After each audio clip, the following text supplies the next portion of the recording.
speaking of this season, you know, today is the special voting day. Majority of us, well, journalists, security people, about over 100,000 Ghanaians are going to go out to vote. Our colleague, Michael Obodu, is at Ayawaso West Wuogon. Okay. That's one of the places where we know that the people at the constituency will be more than 1,000 at a place. And, of course, the NDC parliamentary candidate is John Dumelo. So he had a few words with him. We'll take a look at that and then continue the show. He said we can go. All right. Okay, this is the election bureau. We are currently at the Ayawaso West Wuogon constituency, specifically at the Legon police station, where the special voting exercise for the constituency is currently underway. Some 1,166 voters are expected to cast their votes. The exercise started at about 7 a.m. prompt here, where the first voter cast his ballot. Now, you know, the special voting is basically meant for personnel of the security service, journalists, ambulance service providers, and the likes. So as you can see, most of the people in the queues are in their uniforms, obviously officers ready to cast their vote. We've seen the Ayawaso West Wuogon parliamentary candidates around observing the entire exercise. It has been very smooth so far. There are two polling stations here, to my left and to my right. The one on the left is for voters with their surnames starting from A to E, and the rest are on the right. So as you can see, the process currently ongoing. They are waiting their turns to undergo the exercise. And interestingly, there's a setup here where you're supposed to wash your hands before you cast the ballot. The exercise started at about 7 a.m. and they had more than 50 people ready now in queue to cast their ballot. So as you can see, from washing your hands, you go through the process and you go and cast your vote, and you head to the booth and drop your sheet, your ballot paper. So I'm sure you can see in your shot over there, that's John Dumelo, parliamentary candidate for the NDC here at the Ayawaso West Wuogon, keenly observing the exercise to my far right. Let's see if we can get closer. So yeah, here the verification exercise is undertaken. Your details are verified on the form, and there's a biometric verification machine here where your fingerprint is verified to be sure that you are the original owner of the card. As you can see, John Dumelo over there, keenly observing the exercise. I'll see if we can go close to him and find out what he makes of the exercise. Hello, sir. Good morning. You're live on Citi TV. How are you feeling at the moment? Well, I'm feeling great. The Lord has given us this day, this special day, and everything is going on so well. What time did you get here, and what do you make of the entire process?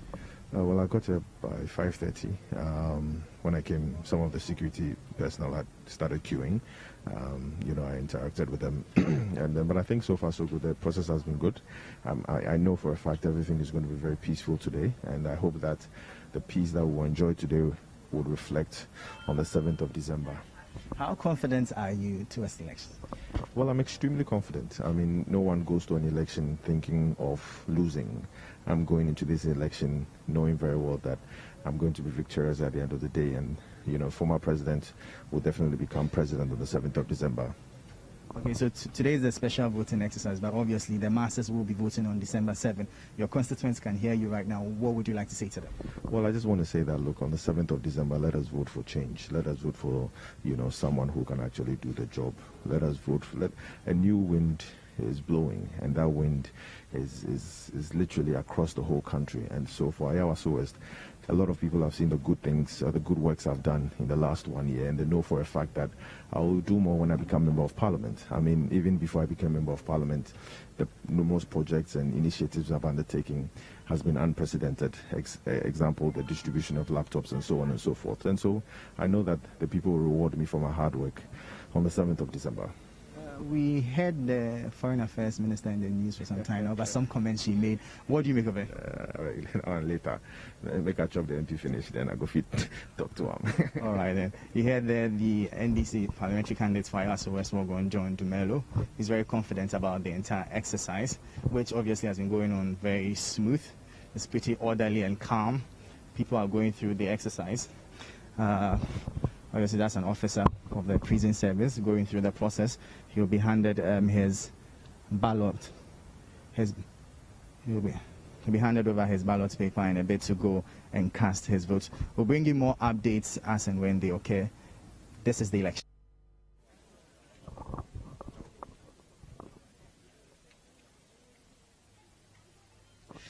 This is the Election Bureau. We are still live at the Ayawaso West Wuogon, specifically the Legon police station, where the special voting is currently underway. As we speak, from Station 1, Station A, 20 males have cast their votes, 13 females. And from Station B, on my right, 18 males and 15 females. That will give us about, I think, about 66 votes casted so far, and it is just 740. Probably an indication of how smooth the entire exercise has been. Earlier we spoke to, you heard the video there of me speaking to the NDC parliamentary candidate John Dumelo. Later we'll speak also with the NPP's parliamentary candidate, Madam Lydia Seiram Al-Hassan. But I have been joined by the police deputy PRO for Greater Accra region. Hello, sir. Welcome to the Election Bureau. Please turn towards the camera for me. Good morning. How are you, sir, and how's the entire exercise been for you so far? It's been peaceful. You could see the diverse security agencies talking in terms of the prison, immigration, police, the army, and some journalists in the queue waiting to get to their turn to vote. I can also see the COVID protocol being observed. So far, so good. What time did you get here, and where are you in the queue? I got here around 7:10 that way. In the next 2 minutes, I should be voting. Okay. Now, we know this is a special voting exercise, but on the flip side, what are the security arrangements for the premises? We know that most of the people here are your officers, so what arrangements have you put in place? There's enough security arrangement in place, talking in terms of ourselves being security persons, so there's enough security process in place. So meaning you are not putting in place any special, like additional security personnel to man the place? Don't forget, the exercise is being conducted at the Legon police station, so there's enough security. All right, sir. Now, to all the people that will be casting their votes December 7, and probably people who are in queues and watching you across the country, what word do you have for them as a security officer? On the 7th, wake up in the morning, get your voter ID card, join the queue, be law-abiding, don't go and foment any trouble. There's enough security arrangement in place, so I'm just assuring the ordinary voter that on the 7th, they should just wake up in the morning and go and vote. All right, thank you very much, sir. You heard it there from the Deputy PRO of the Ghana Greater Accra Regional Police Command. I've been joined also by the MPP parliamentary candidate, Madam Lydia Seiram Al-Hassan. Good morning, Madam. How are you feeling today? I'm very well by His grace, and you? I'm good, thank you. What do you make of the process so far? It's going on smoothly. I can see everything is going on well. The materials have been provided. The queue is also moving fast. So far, where I was, over 25 people have voted so far. I think it looks good. What time did you get here?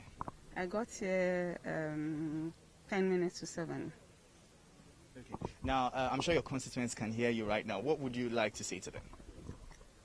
What I'm telling them is I have engaged them. I've gone round. The signal is positive. They are appreciative of the good work of His Excellency Nana Dankwa Akufo-Addo within this short time.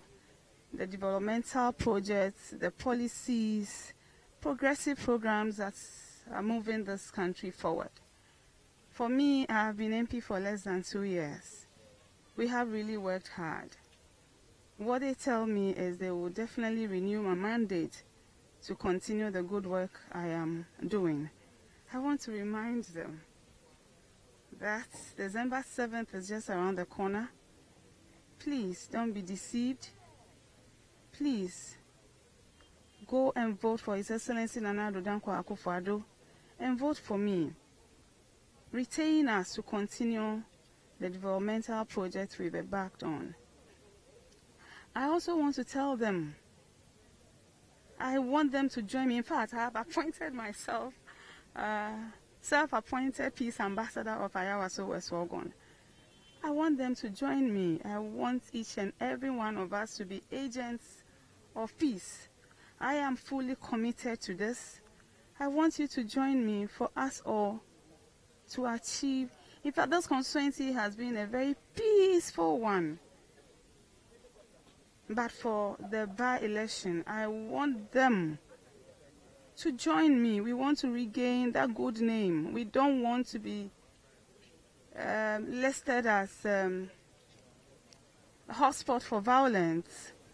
We don't want that. So we want the peace that we've always enjoyed in this constituency to remain. Please, everywhere you find yourself, your kitchens, your workplaces, your fitting shops, your salons, everywhere, please, let's preach the peace message to our family members, our friends, our colleagues.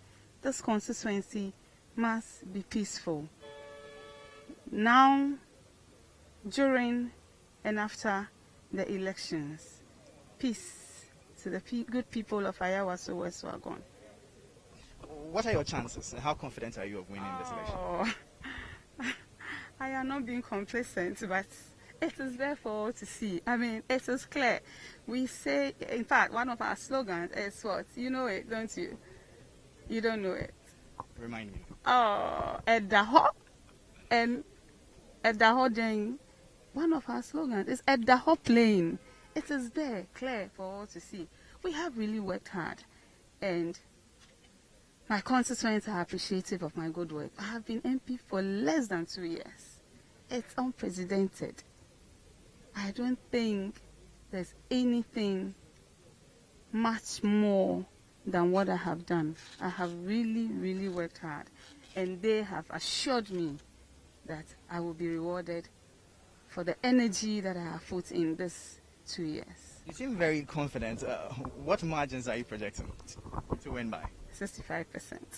That's a very confident one. Thank you so much for talking to us. You had the Ayawaso West Wuogon incumbent MP and the one representing the NPP on the ballot paper come December 7. She says she's very confident of winning the elections. And well, one thing that we must take note of at the center here is the fact that the COVID-19 protocols are strictly being adhered to. You are made to wash your hands before you go cast your ballot.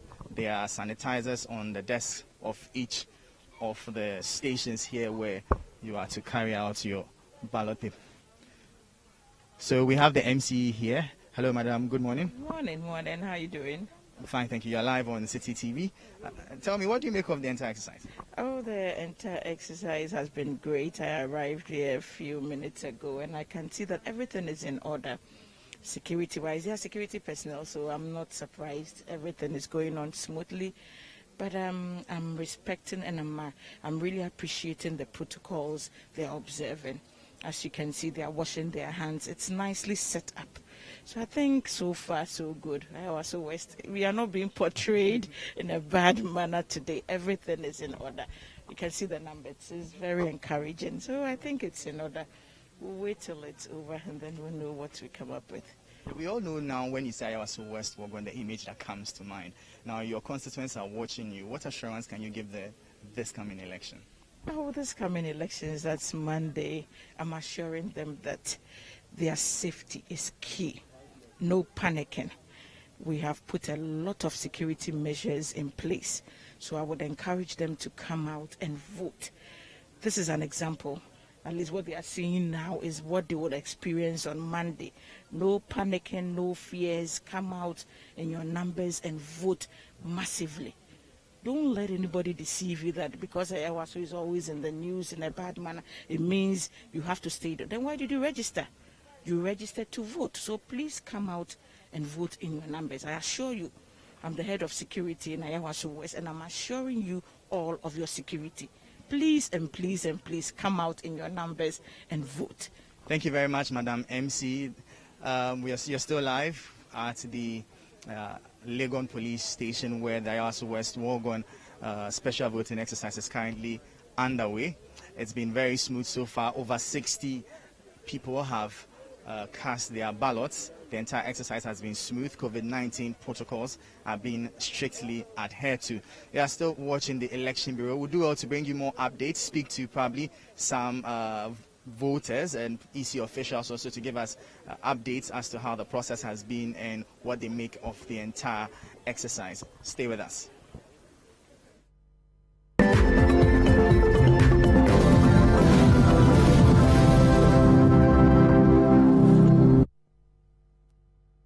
That was our colleague Michael Obodu at Ayawaso West Wuogon, and that constituency in particular is really important because less than 2 years ago, almost 2 years ago, 31st January 2019, their by-elections were supposed to happen in a very peaceful manner. Yeah. We know that everything went south.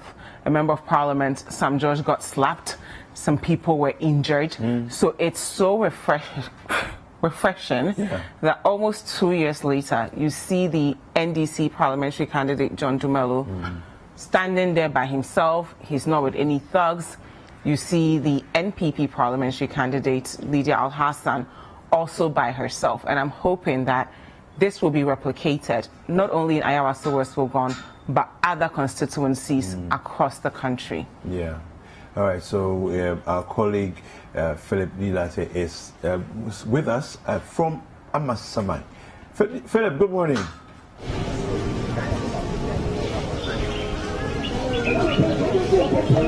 So this is the Amasaman constituency, and the special voting exercise has commenced. It's commenced at about 7 a.m. this morning, and according to the presiding officer here, whose name is Daniel Kofi Irenchi, the exercise started at 7 a.m. The materials were brought in early, and that aided in the exercise happening very early. Behind me, you can see the security officers from the immigration, from police, from fire service, ready to cast their ballot and also to make sure that they go through the process. COVID-19 safety protocols is being adhered to in this particular center.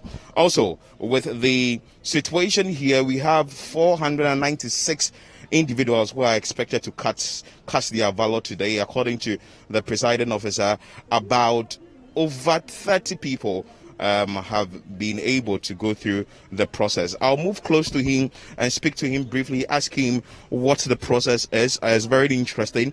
I can see the PCs here. That is a parliamentary candidate for both the NDC and the NPP. And I can see also individuals from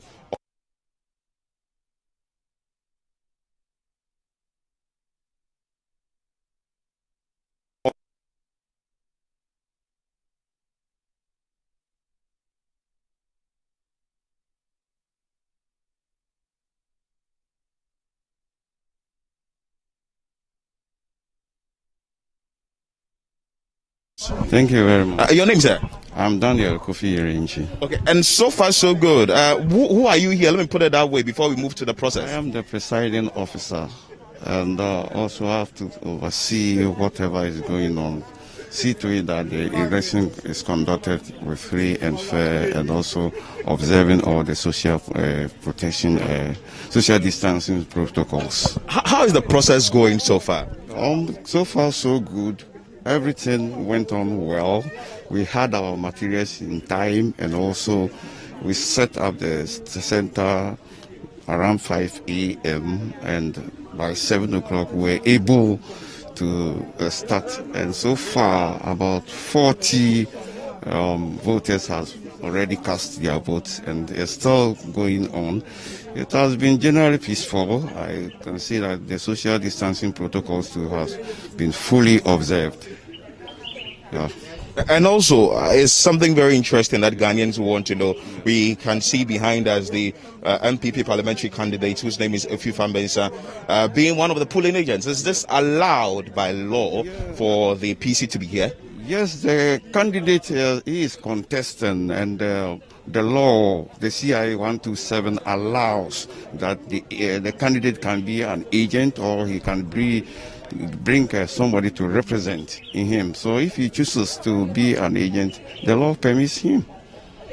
How many minutes does it take for an individual to go through the process? For an individual, everything is going on smoothly. It's less than a minute, then the person goes through. Because the verification, the name reference officer, the list has been arranged in alphabetical order. So when you come, it doesn't have a issue of going through it. He just goes straight to where the name starts, and then you quickly find your name. The device is also working efficiently, and also the issue with the ballot paper, and then you cast your vote and go. So it's less than a minute, then you are done. And also, once we have 496 voters who are expected to go through the process, is it possible that the process will end before 5 p.m. today? Yes, that one I can assure you. And not all of them may turn out, but even if we get 100% turnout, we'll be able to finish before 5 p.m. And also voting, if still it's 5 p.m. and there are voters in the queue, you allow them. You authorize the security officer to be behind the last person, and those in the queue are allowed to exercise their franchise. So that is what is permitted. Okay. So that is the information coming to you from the presiding officer for this particular center. That is the Amasaman District Office of the Electoral Commission. And you can see people are going through the process. The security officers are here to go through the process successfully. And I'll briefly speak to the NDC parliamentary candidate who has also joined us here to monitor the situation. So you're welcome to Citi News. Thank you very much. So far, so good. What has been your observation for this particular exercise? All right, I was here very early in the morning to make sure things are going well. I left and I came back, and so far I can see things are moving on smoothly. The electorates are casting their votes, and we are hoping that it will end this way. Okay. Yeah. So the issue is, have you had any report from any person from your side or who is voting say that he or she hasn't found the name in the register? No, not yet. Not yet. I've not had any reports like people not finding their names in the register. But we are still here. We are observing. If something like that comes up, we will see how we will solve that. Are you going to be here throughout to 5 p.m.? Sure, I'm going to be here till 5 p.m. What is motivating you to be here to 5 p.m.? We are all hoping to have a smooth process. You can't take things for granted. Let's be here and observe. If everything moves on smoothly, so be it. If something happens during the process, we are all here to help have a successful election. I'm a stakeholder, so I want to also be here. If something happens, we'll all see how we judge and then find a solution to it. So you heard from the NDC parliamentary candidate for the Amasaman constituency. I'll engage some of the officers who have casted their vote, ask them how the process is going or how the process went for them. I can see one gentleman coming. I'll speak to him briefly and ask him how the process went for him and how it's going, and if he's been able to, at least his expectations have been met in this particular process. Sir, you're welcome to Citi News. Welcome, sir. What is your name, sir? I'm Stephen Nati. Stephen Nati. And are you a police officer? Are you an immigration officer? Or? I'm not a police officer. So what are you? So we will be part of this special voting exercise today? Yes, I'm one of the presiding officers who will be presiding at one polling station. Okay, so how did the process go for you? Is it a smooth process? Did you have some challenges? And if yes, can you tell us? If no, tell us more. There wasn't any challenge. I believe when we came, everything is moving on smoothly. And I think it is the best. It is the best? Yes. Because with the COVID-19 protocols, everything is being observed. And you could see from the line that things are moving on smoothly. So I am very impressed with what I have seen this morning. Okay, so that is coming from Mr. Nate. Yes. Yeah, Mr. Nate, he says that he's impressed with the exercise so far.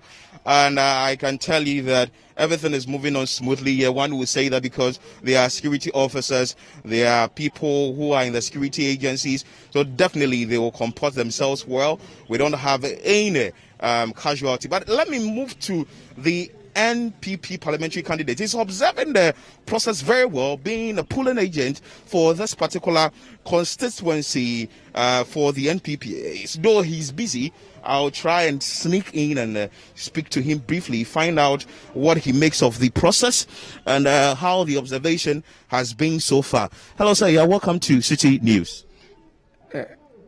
Thank you. I hope you are not going to interrupt what I'm doing. I'm not interrupting what you are doing now. So far, how is the process going for you? You are observing the process yourself. Yes, everything is going on smoothly, and I'm really very, very impressed with the officials of EC. But why did you choose to be the polling agent? At the end of the day, I'm the one that people are going to vote for me. And then I am also recruiting, putting agents around to go, and so I have to also witness how the process goes, look at the collections I can make, and then moving on, I can also share my experience with them before they start the main voting. So far, so good. Is there any suggestion you want to give to the Electoral Commission after you've monitored or observed the process? Not now. I think for now, I'm impressed with what they are doing. So are you going to be seated here from now to 5 p.m.? Yes, please. Okay, so you heard from Efirifa Mensah, who is the NPP parliamentary candidate for the Amasaman constituency. He's the polling agent. He says he's here to monitor the process to ensure that everything goes on smoothly, to observe for himself, so that if he is given some form of advice to his the people he's going to employ on the D-Day come December 7, he has gone through the process very well. He says that for now, there isn't any suggestion he's going to give to the Electoral Commission because everything is moving on smoothly. So that is it from the Amasaman constituency. Right from here, we'll go to the Chobo constituency where the election or the special voting exercise is happening at Mile 7. And after that place, we'll move to Anyaa Sowutuom where the special exercise voting process is happening at the Sowutuom police station. Reporting for Citi News, my name is Philip Ni Latte.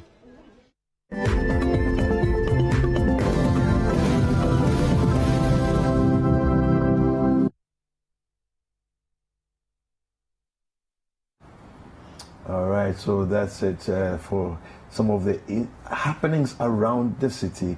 Amasaman was there, and then we also looked at Ayawaso West Wuogon. And don't forget that if you're part of the special voters list and you don't go out to vote today, you won't get a chance to vote again. So we have to take it seriously. Well, we have a packed show for you. Up next is News Review. My name is David Sakyi. And I am Dziffa and David Sakyi. We'll be right back.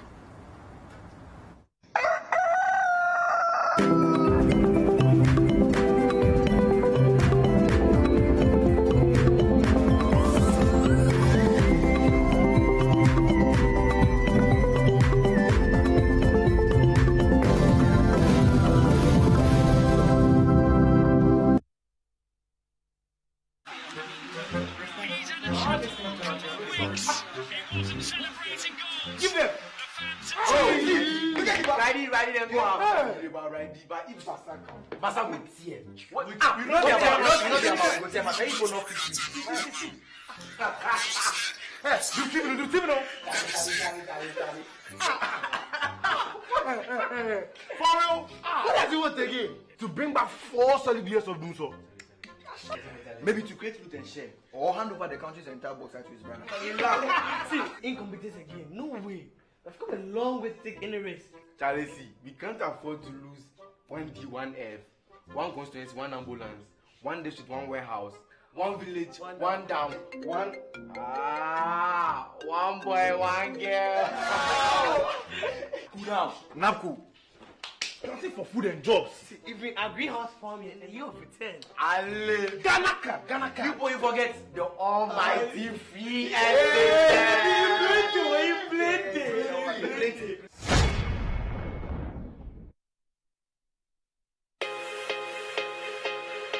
There is no promise we cannot keep. There is no commitment we cannot honor. There is no delivery we cannot guarantee. There is only one Bethel Logistics Company Limited. a licensed international freight forwarding and clearing agent, a trusted global brand with an extensive network for the movement of air freight and ocean freight worldwide. We are the trusted name for road freight into Western and Northern Africa. We are fully accredited by Ghana Customs and Excise. We cater for all your freight forwarding, customs clearing and forwarding, cross trades, inland transportation, internal cargo tracking systems, customer freight costing and consultancy, cold chain logistics management, logistics and warehousing, quality inspection, and much more. In Accra, Tema, and Takrady, we are always available to ensure easy movement of cargo countrywide. Call us on 0204 528 900 or 0244 707 859. Email info@bethellogistics.com. Locate us in Accra at North Ridge, adjacent Accra Girls High School, or in Tema at Community 4, or in Takrady on the second floor of the GCB building. Website bethellogistics.com. Bethlog, experts in shipping logistics.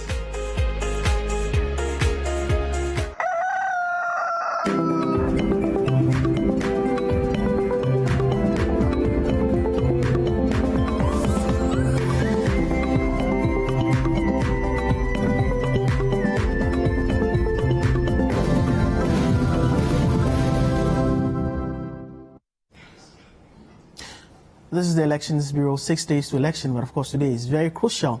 109,577 persons drawn from the media security agencies as well as the Electoral Commission casting their ballot all over the country. In the course of Breakfast Daily, we'll be bringing you, updating you, keeping you abreast with the issues across the country as voting is underway. My name is Duke Mentopoko. The voting is underway with regards to the special voting exercise, which captures the people who would be working essentially on the day of election, so wouldn't have the time to do that. It's a regular feature of our electoral calendar and our electoral procedures. My name is Duke Mentopoko. Let's begin by taking a look at the stories making headlines on the front page of the newspapers before we do some online stories. Beginning with the Daily Graphic. ECI's 100% turnout, special voting today. Cooperate with EC for credible elections. That's according to the UN Special Representative for West Africa and the Sahel, Dr. Mohamed Ibn Chambers. 9 arrested. NPP invited over Yagaba attack. So the Ghanaian Times. Guard against hate speech. Dr. Ibn Chambers tells media. Game and Game chosen to mediate Benin Methodist Church conflict.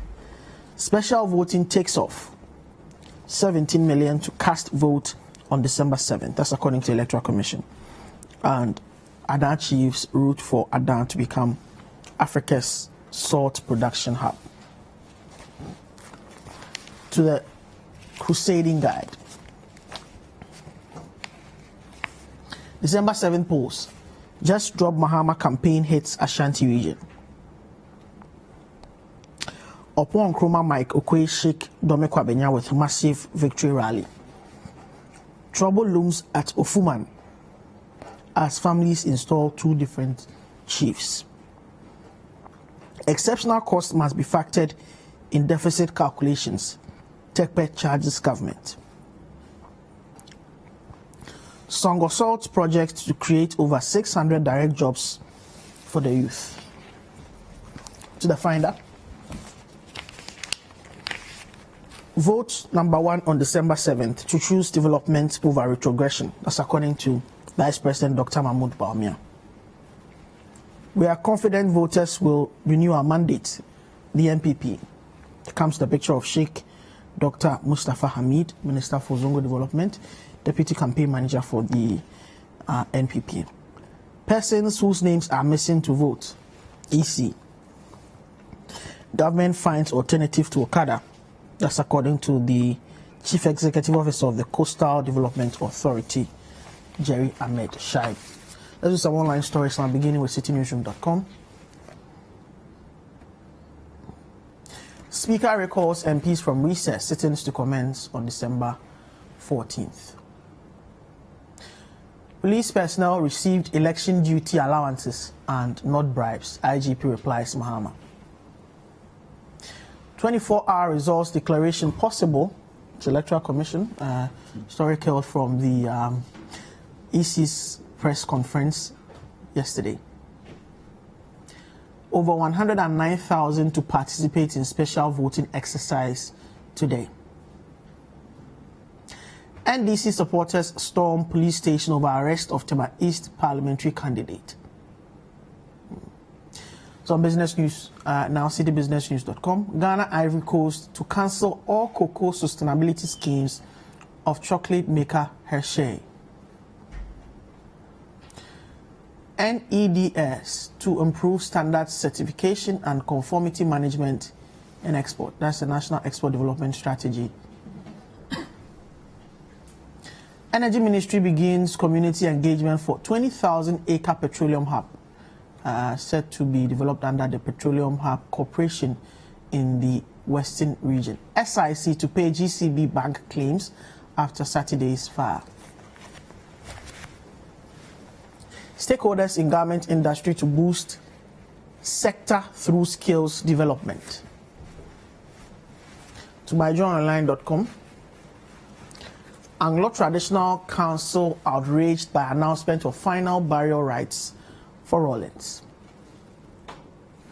Global news to the BBC now. COVID. Dr. Scott Atlas, Trump's controversial coronavirus advisor, resigns. For more news, log on to citynewsroom.com. For more business news, log on to citybusinessnews.com. I've been joined in studio by Alhaji Halidu Haruna, a member of the communications team of the NDC. Welcome, Alhaji. Thank you, Jit. We're also expecting a representative from the MPP. Hopefully, you should be in soon. But before we begin the discussions, I think our viewers must know that we'll keep updating you in the course of the news review segment with regards to what's happening across the country and the ongoing special voting exercise. But before we even begin the discussions, which of course would center some way, somehow around the special voting exercise, let's take you to the Volta region now, where voting has also commenced. Our correspondent, Benjamin Aklama, brings us this report. And today we are coming to you from the regional office of the Electoral Commission here in the Volta region, where we have special voting taking place. Now, this voting is supposed to cover over 7,000 personnel of the security agencies and media personnel, as well as officials of the Electoral Commission who will be performing various duties and roles on December 7 and who may not be able to participate in the elections on the set date. And they are undertaking their elections today. This center has over 1,000 people casting their ballots here today, people drawn from the security agencies, mainly from the EC as well, and from the media. And the voting is going on smoothly. It's taking about a minute for each person to exhaust the process, and the Electoral Commission says that they are expecting that by midday they would have exhausted the queues, but the polls will remain open until 5 p.m. when the voting materials or the ballot boxes will be sent to the police station for safekeeping until December 7 when they will be opened and counted. The process is expected to be smooth and peaceful, especially because it's involving the security personnel and media as well as EC officials who are supposed to know the process even better. And so we don't expect any incidents in this process. That does it for today's edition of News Roundup from the Volta region. My name is Benjamin Aklama.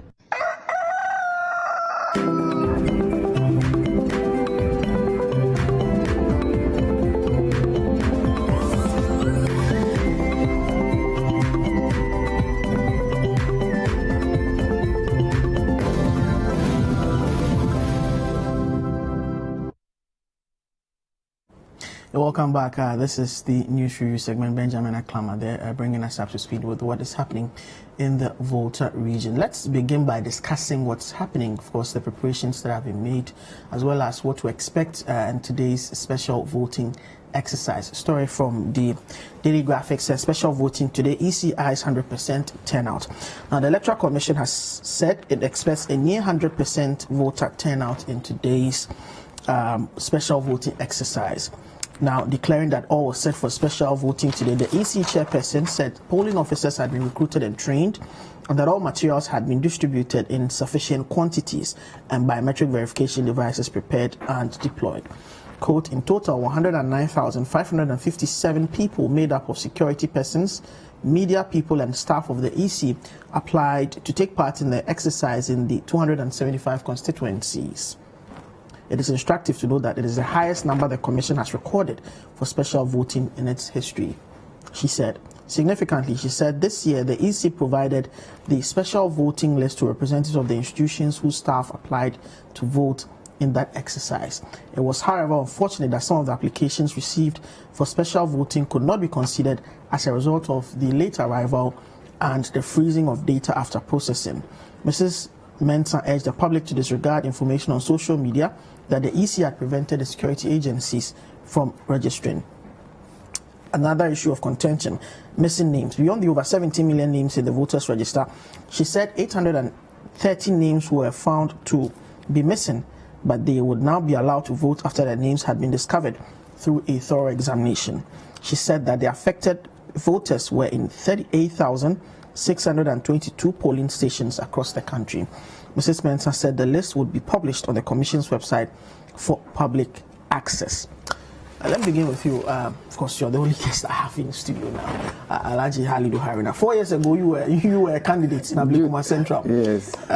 I'm sure it must bring back some, emotions of nostalgia today, observing what our reporters are bringing in from across the country. But generally, what are your expectations for the special Thank you very much, and let me say good morning to your cherished voice and good morning to your production team. Indeed, 4 years ago, I was actually the one in charge of the NDC seat in Ablekuma Central. And it was actually a very difficult situation as a candidate. I can imagine what is going through the minds of the candidates who are contesting. You have to be a very strong person to withstand sometimes some of the issues that comes up as a result of the voting process. I think today, listening to the security services talking about this peaceful exercise, I would have been surprised to hear that it's chaotic, because looking at the caliber of people who are participating in this election, certainly we expect nothing less than peaceful process. With the position of the Electoral Commission aiming at 100% turnout, I think that is similarly impossible. Sometimes it's good to set a high target, but sometimes you create a room for some exigencies, because you cannot say that you're expecting 100%. 109,000 people. Today, somebody may be not well, not through his own fault. He may not be available to go and vote. Now, as an institution presiding over this election, creating high hopes, and if you don't attain that, sometimes it creates some credibility crisis for you. That is why in research, you have a margin of error. So I certainly think that the Electoral Commission is too anxious, and they think that they want to impress. What is important is that it's your work that will reflect. If you do a good job, the good people of this country will recommend you. If your job certainly have questions mark, people will raise the questions. That does not mean that people want to create any chaotic situations. We are also stakeholders. We want to help in improving the system. And it's the reason why sometimes when things are not done right, we raise the issues. We raise the issues because indeed, if you want to listen and improve, it is the issues or the criticism that will be raised by the stakeholders that will let you actually learn and enhance the process.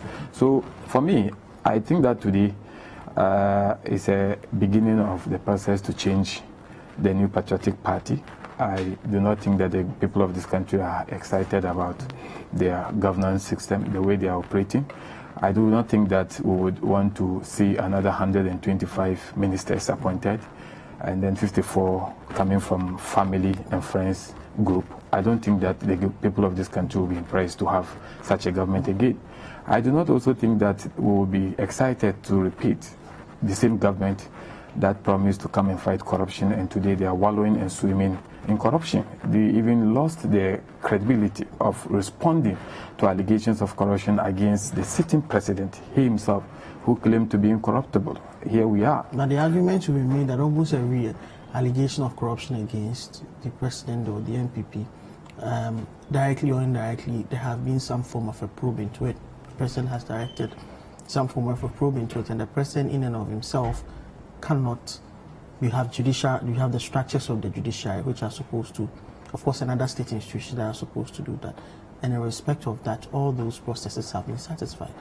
Fighting corruption requires transparency and openness. You cannot fight corruption by just a word of mouth saying that I have proved. You have proved. Where is the report? It is important. You are a journalist. Have you cited one of the so-called probe report? Do you know the content of it? So if indeed he has done that, he should put out the report. Let the people of this country read the content of it. Let them convince themselves that indeed you've done a good job. But put out the report on the corruption risk assessment for Japan. But that is what they are failing to respond to. And that's why I'm saying that a direct accusation has been made against the persons of His Excellency the President by Martin Alimisa Amidu. He actually inducted him to the extent that he said that he is the master architect of the Ejepadio. What did you hear? They said, don't talk about it. We will not respond. People will vote you on the basis of integrity. If today a question has been raised about your integrity, you must fight to redeem that integrity. To the extent that the president is telling his communicators, don't talk about it, it tells you that certainly he's guilty. It could also be, just recently, there was an address by the National Democratic Party. Your party also instructed communicators also not to respond to that issue. But you so it's an equipment in the toolbox of the political parties to decide what to respond to and what not to respond to. It's not an equipment to the political party to use. It's important to mention that we are contesting an election. The one on the seat is the New Patriotic Party, not NDP. NDP do not have anything that we are going for. So it will be a waste of time. It will be a waste of time to respond to them. But for His Excellency the President, he has no luxury of allowing a dent on his image. And I'm saying that, look, integrity is critical in leadership. Integrity is critical in leadership. No leader would want to be accused of wrongdoing. That leader indeed accepting to be accused of wrongdoing, then it means that it's not worth of staying as a leader. And let me just tell you this. John Dramani Mahama was accused of being corrupt by our friends in New Patriotic Party. 4 years down the lane, they have not been able to provide any shred of evidence to prove that. When the issue of Ajapa came up, and Martin Amidu decided to put an aspect of the Airbus thing, John Dramani Mahama, knowing very well that he's clean, he has no any issues for corrupt conduct with him. What did he do? He confronted Martin Amidu frontally and called him a coward and asked him his action is stupidity. Indeed, somebody who is guilty of corruption, knowing that he's under investigation, he knows that he's guilty, he will not respond. We expect His Excellency. And Martin Amidu also said that he should put himself up voluntarily to be investigated. So there are two sides to the issue. Don't speak and choose. Don't speak. No, but you see, the position of Martin Amidu, that if he's a man enough to present himself, it's just like the IGP telling the armed robber that if you are a man enough, come to the police headquarters for me to be investigated. No, they are not different. They are not different. You see, from violence, crimes have no color. And indeed, if Martin Amidu is convinced there's something wrong with that, he does not require His Excellency the President to go there. Take the Special Prosecutor Act. It's clear under Section 28, Section 29. He has two options, either to arrest him or write to him to respond to queries that he wants to raise. He has done none of this. Only for him to say that if you are a man enough. Why? His Excellency is citizen of Ghana. He's bound by law. And the laws of this country certainly will not will not be used to say that because he's a president of the republic or former president before, so I will not go after him. Martin Alamisa Amidu, if indeed is convinced there's something wrong with that, he should go after His Excellency. But he stated that the only insurance John Mahama has now is because, which of course the presidency also in their response disagreed, that is because he's contesting as a candidate for the NDC. And it will be against national security concerns for him to investigate. But that's not even the issue we are discussing now. Looks like I also disagree. We are looking at the processes for the special We are looking at the processes, but I'm saying that the processes certainly would inform. These issues will inform the people who are voting today. That's why I'm saying that certainly I would not want to vote for a leader who has been indicted. I will not do that. I would want to vote for a leader certainly who would crack the whip regardless of who is involved in any act of corruption, misconduct, etc. I do not think that the security services will be so excited that they will want to retain a leader who has encouraged hoodlums to abuse a senior police officer at the presidency, ASP Nankabrus. I do not think that they would want to encourage the continuity of that leadership. I do not also want to believe that the military would want to encourage the misconduct, the act of humiliation against W.O. Masood at the Michel camp just last week, where he was brutalized by the so-called national security. I do not think that there was a debate yesterday at Michel camp which was addressed by the Deputy Minister of State in charge of National Security, Henry Quartey.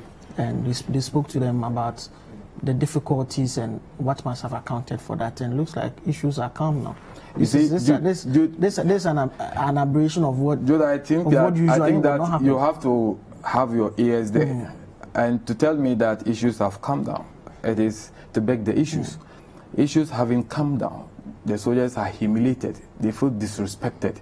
In fact, how on earth there was a statement from the military high command yesterday to the effect that the issues had to a large extent, except you want us to doubt what the leaders of the soldiers at Michel camp are saying. There is a report that I've just read on Ghana Web that there's mistrust even on top at the top hierarchy. So you believe the publication rather than what the military high command is saying? Well, for me, knowing you very well, you know that I've worked in government before. Yeah. I've served at the presidency, and I understand some of these nuances. Certainly, the military high command would want to calm nerves, because you see, when Major Mahama was murdered, you have situations where the soldiers were so angry. But at least the leadership of the military decided that they have to work around to bring the tension down. They managed to do that, but as we speak now, they haven't been served. I mean, the Major Mahama's family haven't been served justice for the loss of their son. There's a fund, what do you call it? The statue was unveiled. But in terms of justice, the process in court you can't twist the arms of the judges. Justice delay is justice denied. But you agree with me? Can also, there's also the other one. No, so that is why there's a balance. So we think that there's too much delay. There are certain issues that require urgent attention. Why? Elections issues. The Chief Justice just put out a regulations saying that within 42 days they will deal with it. Are they telling us that that is more urgent than the life of the Ghanaian who, in line of his duty, lost his life? These are fundamental issues that we have to raise. And I'm saying that a serious government will deal with some of these things so that they will not leave any doubt in the minds of the people. And I think that those voting today should remember all these incidents so that the decision they will make, they should remember that indeed it will come back. Those decisions has consequences. They have consequences. Decisions that they will take today have consequences. And let me also draw the attention of the media. The media needs an environment where it will be so accommodating to operate. The media would have to speak because the media is recognized in this book, which is the supreme law of our country, as the fourth estate of the realm, isn't it? Yeah. You are to be the watchdog so that at least you speak against ill in society. You bring out things that are in darkness that the good people of this country do not see. You have a situation where today the media doesn't have that freedom to operate. Must I remind you of Ahmed Swalia? That's a matter under investigation. Well, so we continue to be saying a matter under investigation. What the good people of this country need is a speedy resolution of these things. And John Dramani Mahama leadership is assuring the good people of this country that he will deal with it and deal with it satisfactorily. We will not play lip service with some of these things. And indeed, Manasa Azuri, one anti-corruption crusader, is running for his life. Manasseh Azuri, why? Manasseh Azuri has written severally, and he has indicated that he walked looking over his shoulders. He's not secure. This is a man who has written a story against a sitting president, but yet he was allowed to move freely, to the extent that even when he invited the gentleman, he participated in his book launch. He never said that, no, because of what you did against me, no, I won't do it. So but for you, these are the issues that the media and the security. The media must look at it. Over 200 radio stations have been closed down. Because they didn't meet the regulations. But they you didn't see, meet the requirements. You see, laws are made for man, not man for law. But you can also not be encouraging lawlessness. Of course. In a space that has to be regulated. When you are assessing something as a government, you do an assessment, the cost-benefit analysis. Now, closing the media houses, you have not been able to provide more space for people to be employed. Individuals have been able to invest their money into that sector. What you need to do is to look at it. At least the laws, yes, we have to enforce the laws. But in doing so, we must do it in a manner that the effect will not be so big on the economic situation of the people. We'll take a break. When I come back, we'll look at the messages you've sent, as well as the other issues that may be determining the outcome of the special voting exercise that is currently underway. We may also make a few stops with our correspondents around the country who are monitoring the exercise. Stay with us. This is Breakfast Daily.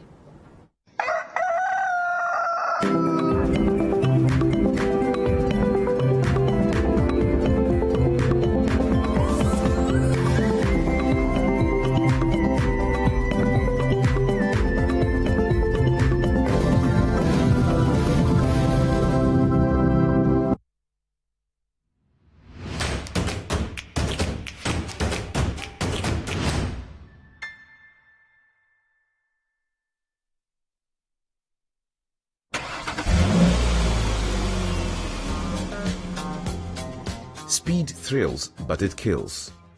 An open road in good condition may entice a driver to speed. As a driver, you must not speed, especially in areas where speeds of less than 50 km per hour are required.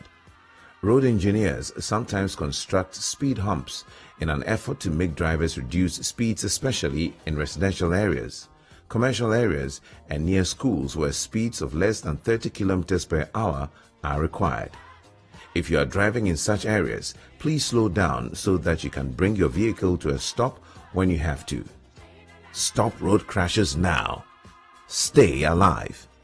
This road safety education is brought to you by the National Road Safety Authority.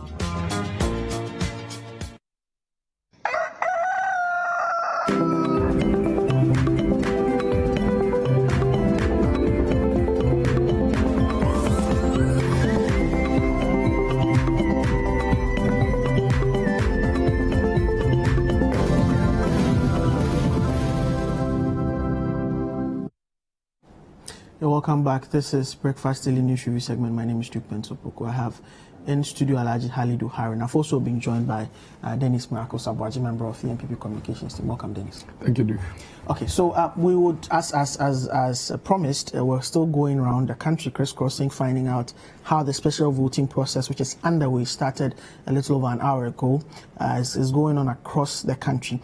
We'll go to the Northeast region right now, where we have a report from Michael Chachuaholu. Welcome to the Election Bureau. I'm Michael Chachuaholu.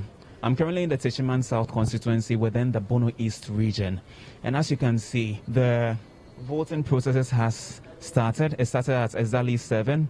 We had the electoral officers getting here at this particular polling station as early as 6 a.m.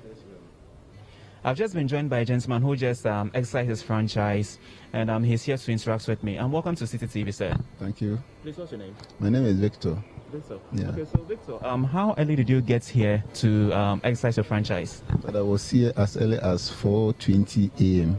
Yeah. 4:20 a.m. Yes. Okay. And how do you see the process? You just came to vote. How do you see the process? It's flexible. It's cool. No tension. Everything is moving on well. Okay. Yeah. And I can see that you are in your nose mask. Can you tell us about this? How are you observing the COVID-19 protocols here? Very well. We all know the impact of COVID-19 in the few months that we are in this particular year. And it is expected of us, all of us, to be very careful and then also help the president and those managing the state as to how to curb or reduce the spread of it. So I'm also doing my part as a citizen to also reduce the impact of COVID-19, not to spread it, and also to protect myself and my family as well. Okay. What's your profession? And why I'm a student of Kenya University, and I'm voting. It is a right of a citizen to come and exercise your franchise and then vote. So if you don't vote, it's like you are the person infringing on your own rights. So you have the right to come and exercise your vote. But why are you giving part of the special voting today? When we came home in March, and then when we came home, we weren't doing anything at home. So I wanted to make good use of my time, and then come and vote. So when I heard of the registration, I wanted to grab the opportunity and then come and vote. That's why. And which time did you get there? I came here around 6:30. I've just been joined by the regional director for the Bono East Electoral Commission. Welcome, sir, to Citi News. Yeah, thank you, my brother. I think that what we are seeing now shows how prepared Electoral Commission is for this special voting and the main elections. Now the center is set up completely and people have started voting, and voting is smooth. Okay. Yeah. And how many voters are we expected to see within the entire region and also within this constituency? In the entire region, we have about 5,856 special voters spread across the 11 constituencies. Okay. Yes, in each constituency, there is at least one polling station there. 2 of the constituencies have 2 polling stations each. Namely, Techiman South. What we are seeing here is one of them. There's another one on top there. And then Atebu Amantin 2 has 2 polling stations. So in all, we have 13 polling stations across 11 constituencies in the Bono East region. Okay. Earlier, we had some NDC officials who claimed that some EC officials were being disenfranchised because they were they were employed recently, and because their names were not part of the special votes and they are in a way being disenfranchised. Any comments on this? Oh, that issue has been solved. It has been solved by realigning or reshuffling the offices. Okay. So some of them who were supposed to go to far away, who didn't take part in the special voting, has been brought close to where they are supposed to vote. Some of them in the schools where they were teaching and they registered. So that issue has been solved. Okay. Yeah. Thanks so much, Mr. Day. And we look forward to hearing from you as the day goes on. Yeah, thanks very much. Thank you too. So you just heard from the regional director for the Electoral Commission here in the Bono East region. And as he stated, the process is going on smoothly. We are seeing voters trooping in to cast their ballots. And overall, the process is going on as expected here in the Bono East.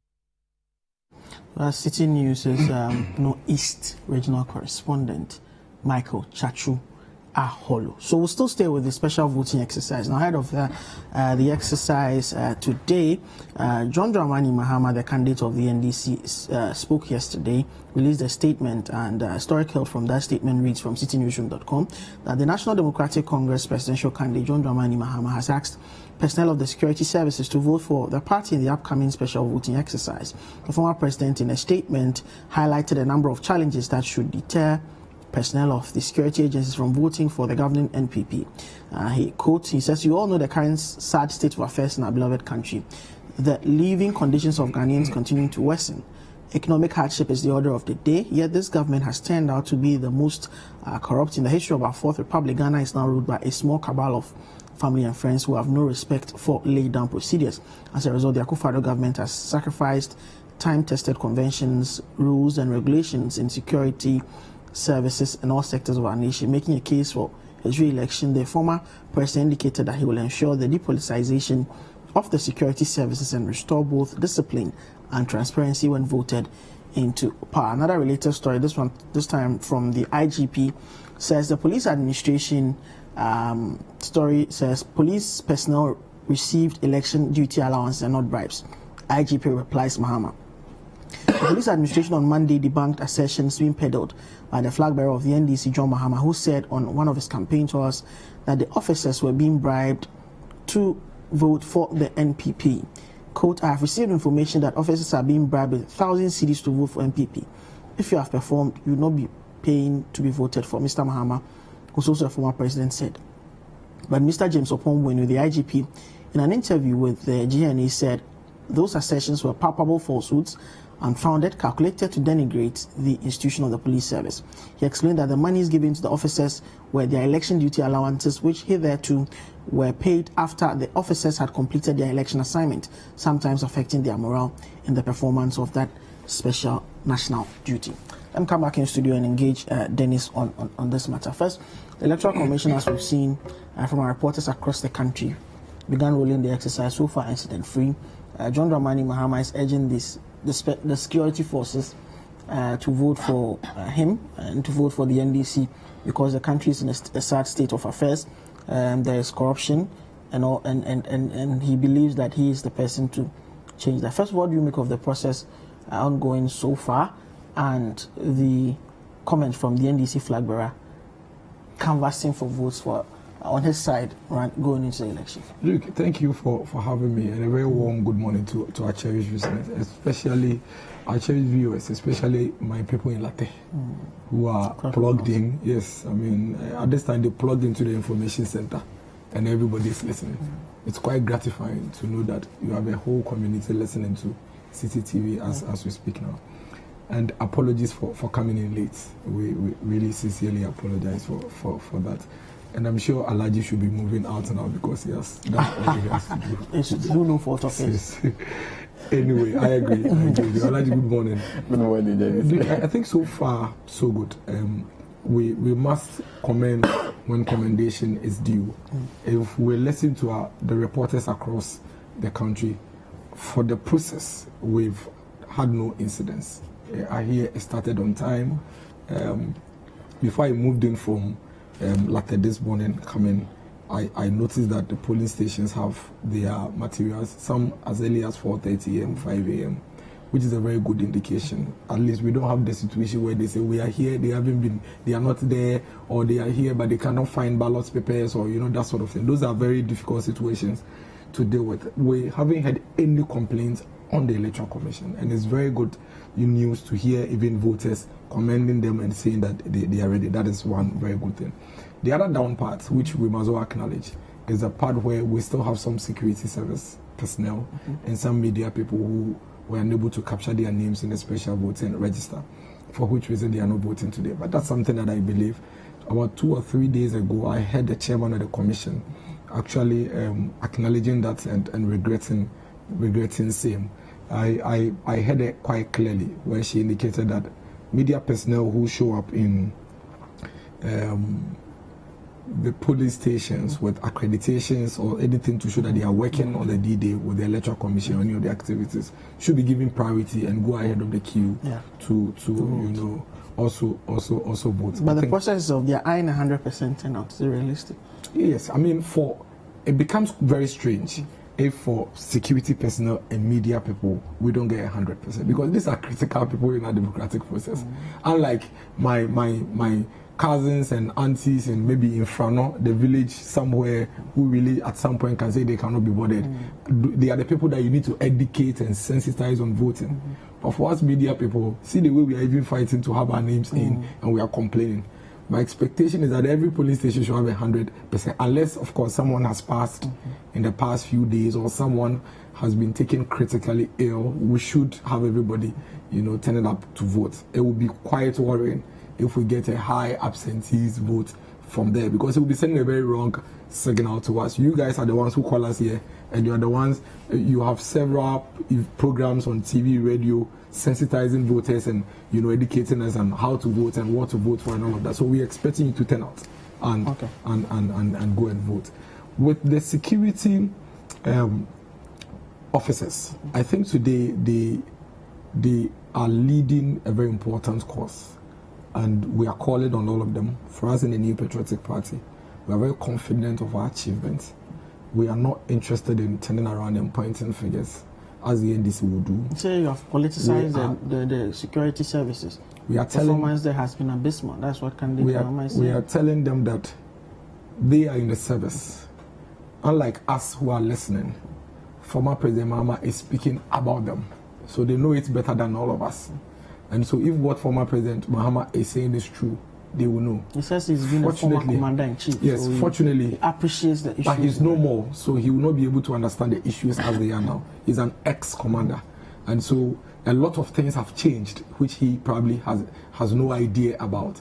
The morale is high because the conditions and the environment within which these security personnel have to work have improved.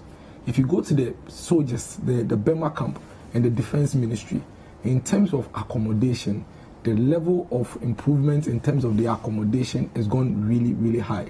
Logistics-wise, we are all in this country. We've seen the number of vehicles, pickup trucks, saloon cars, armored cars that have been provided these military people. We have seen an increase in their daily allowance, on their peacekeeping missions move from $30 or so to $35. We have seen some additional 5 years to their service period, for which reason they are really, really appreciated. And these are things they themselves solicited for, engaged governments, and government has provided for them. If you go to police, we have seen the level of logistics that have been provided. Saloon cars, pickup trucks, over 200 police stations in this country have started undergoing the modernization process with CCTV cameras in their vicinities and their police stations. The level of arms that have been provided for them and all of that. These are things that the police and the people... Halidu Haruna mentioned the assault on ASP and Campus. He also mentioned the recent assault on military personnel at Michelle Camp. I heard him. Which, the national security, which gives a certain semblance of a breakdown in the command structure, which is very critical. You agree? I heard him. In the security services. These are apart from the positives. So in going to vote, the security officers are comparing which of the two individuals, John Mahama, Nana Dankwa Akufo-Addo, provided them with things that would enhance their work. So I've mentioned that. And MPP is superior to them when it comes to that. In terms of abuse and what have you, it is within their purview to deal with crime. And so these are not even difficult issues to handle. The military, the police, they are responsible for protecting you and I if someone should slap me. And so if one of theirs has been abused, it is the easiest thing to deal with. And it's not something that anybody in this country should even lose sleep over, because then it is within their space to actually handle. And I'm very confident that they will deal with it and deal with it decisively. Because anybody that assaults any Ghanaian, let alone an officer of the state, has committed a very high crime. And the police people and the military people know what they should do. This is what is worrying. And this is what is most dangerous. Sami Jemfi, the National Communications Officer of the NDC, sits on TV, looks directly into the TV, and tells our security services that if there should be a change of government, they are going to make their lives very, very helpless for them in this country.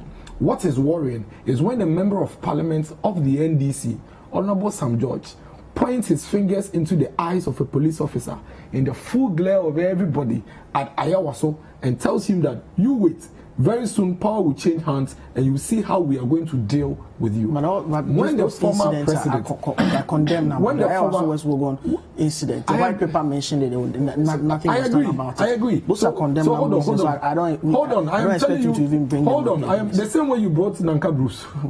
Is it not condemnable? It is exactly, and it's even a high crime. It's even a high crime, and I have acknowledged it. And I have told you that they know how to deal with this, so they will deal with it. They should take those people on. It's a crime. But you see, fast forward, what is humiliating to the security services, what is humiliating, what is demoralizing, is when the former commander of chief and these people start to threaten them, start to threaten their survival, and say that they will deal with them when they come to power.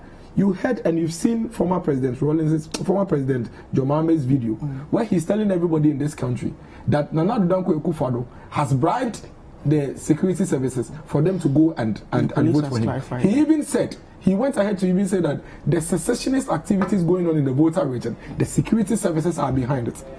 So you see, if we are going to look at those things, the reality is that These things are the things that actually threaten the very survival of the security officers. And if they are going to be, dwelling on these things to vote, then they'll be voting on the words of Sammy Jemfi, they'll be voting on the threats of Sam George, they'll be voting on the humiliating words from their former commander-in-chief, and they'll make sure that they vote against him. Moving forward, we are saying that what our objective is to ensure that we modernize the security services from fire service, immigration, military, police. We want to modernize it and make sure that they're able to compete with any form of security service across the world. We have started.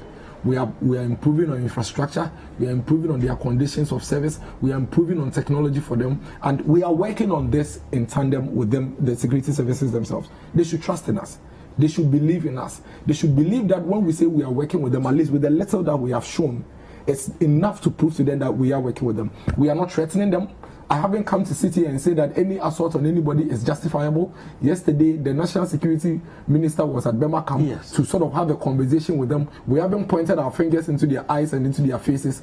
We believe that if anybody, even within the MPP, assaults any security officer, the person must be dealt with. And the security services have the structure and the system to deal with it. After all, it is within their purview.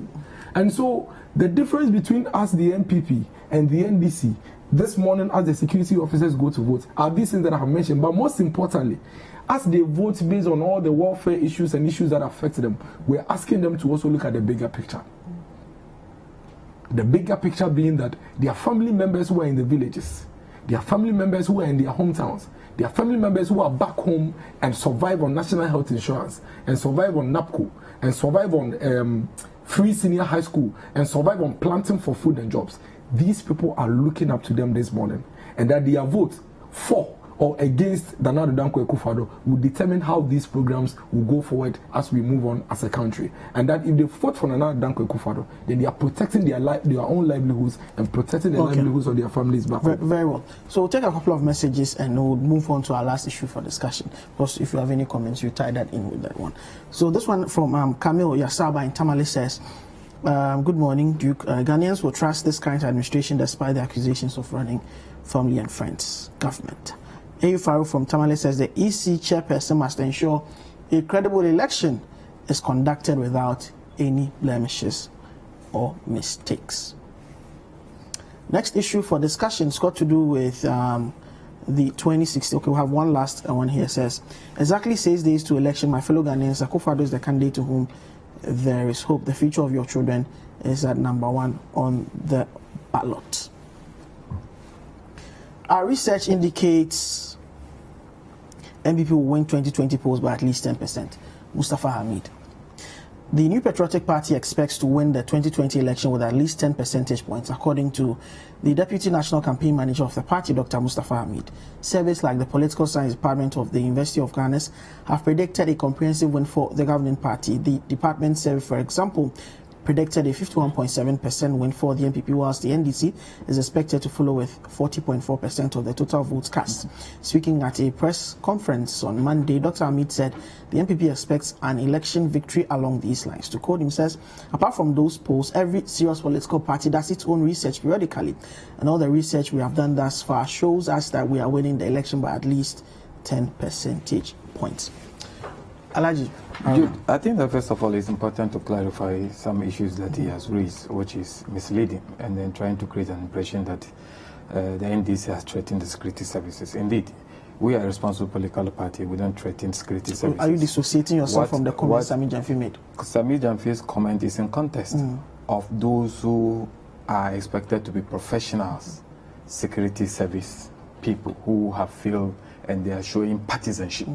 And we are saying that security services, we cannot politicize the security services. If you identify yourself aligned with a political party, you don't deserve to remain there, because we can't afford to allow the security services to be partisan. This country has been divided, sharply divided. But I was a direct threat to them. No, it's not a threat. It is a caution. If you are not partisan, why should you be worried? If you are part of the security services and you are not partisan, why should you be worried? Those who have, stood up clearly shows that we will make life difficult for you people, and showing that I belong to this party. The security services is supposed to be neutral. And that is where people will have confidence and trust in them. If the security services will allow partisanship to take the better part of them, we are doomed. And that is why His Excellency John Dramani Mahama assured them that we depoliticize the security services. Not too long ago, drive just opposite the barracks opposite the Flagstaff House. In history, under the Fourth Republic, we've never had a situation where you see political parties mounting billboards at the barracks. But drive there and see. Just that opposite in the barracks there, you have MPP advertisement on in that barracks, which is not good enough. And we are saying that that is dangerous for the survival of our country. Our security men and women are distinguished men and women who have the duty to protect us, not belonging to MPP and NDC. You may have your political affiliation, but that political affiliation must not must not manifest in line of your duty. That's just the issue that Sami Janfi raised. Now, talking about the money given by the officers of the Ghana Police Service, are you paid the beginning of the month for the work expected of you to do in December? But the IGP reserves the right. No, it's a question I'm asking you. It's a morale booster. I don't work in the security only asking you a question. The issue of morale, boosting the morale is different from what you see. Boosting the morale. You see, you are paid. Those are incomparable situations. You are paid when work is done. You are not given money of a work you are expected to do. You are paid when you have done the work. How can sometimes they should give us some. They should respect us. But as the candidate of the leading opposition party, wouldn't you agree what that did they wait from 2017? There should have been some background. I'm coming. You see, the information or research before putting out such information. That issue he put out it is correct. He's speaking that the police are being bribed by government. That's what I'm asking you. The work that they claim they are being paid for, have they done the work? They are expected to operate within the electoral process, isn't it? That work hasn't been done. Why are you giving them the money? But they're starting the IGP should be interested in looking at the promotions of officers who have used their money privately to enhance their qualification. That they are expected that at least you take that certificate and promote them. You fail to do that. That has got nothing to do with the election. No, but that is morale boosting. That is one of the ways to boost the morale of the personnel. The person spent time to learn, expecting that he will be promoted to inspector general, inspector or ASP, DSP, etc. You said because you have not sponsored him and he sponsored himself, you are not going to promote him. But Alaji, that's not an issue. Is it not he's talking about morale boosting. If you are boosting the morale of the personnel, people are in there expecting you to address their fundamental issues to do with their promotion. You haven't done that. 1,000 Ghana cities and you are claiming that that's morale boosting. I beg to differ. Okay. So, but the issue of the research conducted by New Patriotic Party, it will be strange this week. Well, a lot of them, yes, some of them are just a mind game. But I am confident that the good people of this country, having experienced governance under John Dramani Mahama, having now experiencing the governance under Nana Addo Dankwa Akufo-Addo, they are in the best position to do an evaluation of the two. Okay. At the end of the day, the decision they will make will be a decision that they may not have an opportunity to rectify until another 4 years. And so when you are taking that decision on the 7th, you must bear in mind that 4 years is not 4 days. And so when you are taking that decision, make sure that you are taking a decision that will stand the test of time. I have no doubt that if the people of Ghana are going to do a proper evaluation of performance of the two leaders, I have no doubt that they will give their mandate to John Dramani Mahama, because he has contributed to the development of our country. The security service that he talks about, before he exited power, he put up under the security services housing project. He put out 168 housing projects under the phase 1 at Tema. And 132 or so are actually 2-story, 32 are 3-story buildings. Under the phase 2 were to put up 368. We started before we exited power. We have retooled the police. He is talking about retooling. We have retooled the police with vehicles, high performance vehicles, 1,089 And the total number of vehicles that we have given out to the police people, over 1,500 we have the last word on this. Vehicles have been given to them. So I have no doubt, 7th December, certainly, the Ghanaian people will speak, and they will speak very loud. I have the same thing to say, that the security services today, their decision is not just for them, but for all of us Ghanaians. And so they should continue to consider the leader that has some honesty and sincerity in the things that he says.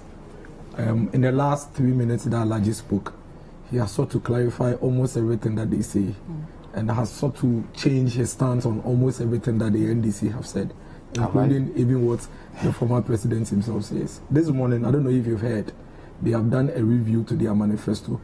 On election day, they are still reviewing manifestos. That's in keeping true to that. It being the People's Manifesto that is. But you said as and when. But you told us that it's in addition to what we have promised. Manifesto is one that you had gone to listen to the people. From So when you went, they didn't tell you, or they said something else and you wrote something else. But it only tells you that they are just in for power. That they haven't even thought through what it is that it is in the book, even as we speak. That even tomorrow, they can even change some of the things that they have said. So anybody who has a promise, anybody who has a promise in the manifesto should, at this point, be sitting with caution. Because at any point in time, they could review what it is that they have said. Yeah, but for us... So, of course, if you are part of those captured in the special voter, 9,557 persons expected to cast their ballot today, and make your way to your polling center, polling station, and cast your ballot. Because if you do not do so today, 7th December, you stand no chance of voting, and that would mean that you have to wait for another 4 years to be able to exercise your franchise. But that's our wrap-up news review today. I had in studio Dennis Miracles Abuaji, member of the NPP communications team, and Alhaji Halidu Haruna, who's also a member of the NDC communications team. My name is Duke Mensopoko. Up next is the health segment. Dr. Kelvin Owusu, they are discussing eczema. We'll be right back.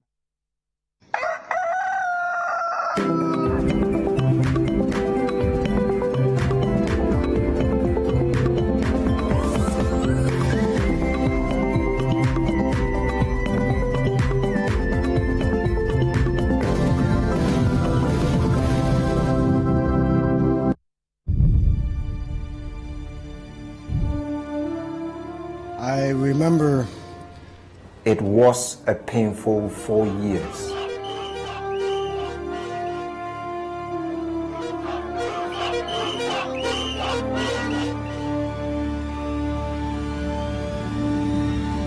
If somebody fools you the first time, you're not a fool because you didn't know. Do you remember?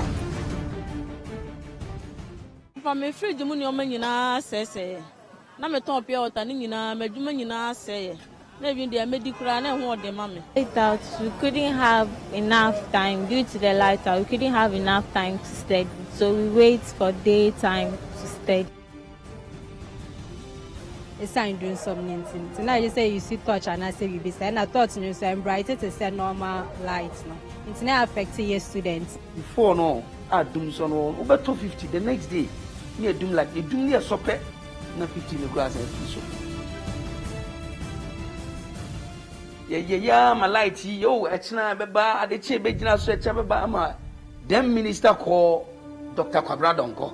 Ekache has said, on Dumison want to me and solve ya, or be resign. Ampa, want to me and solve it. Dumson before then, now you're very bad.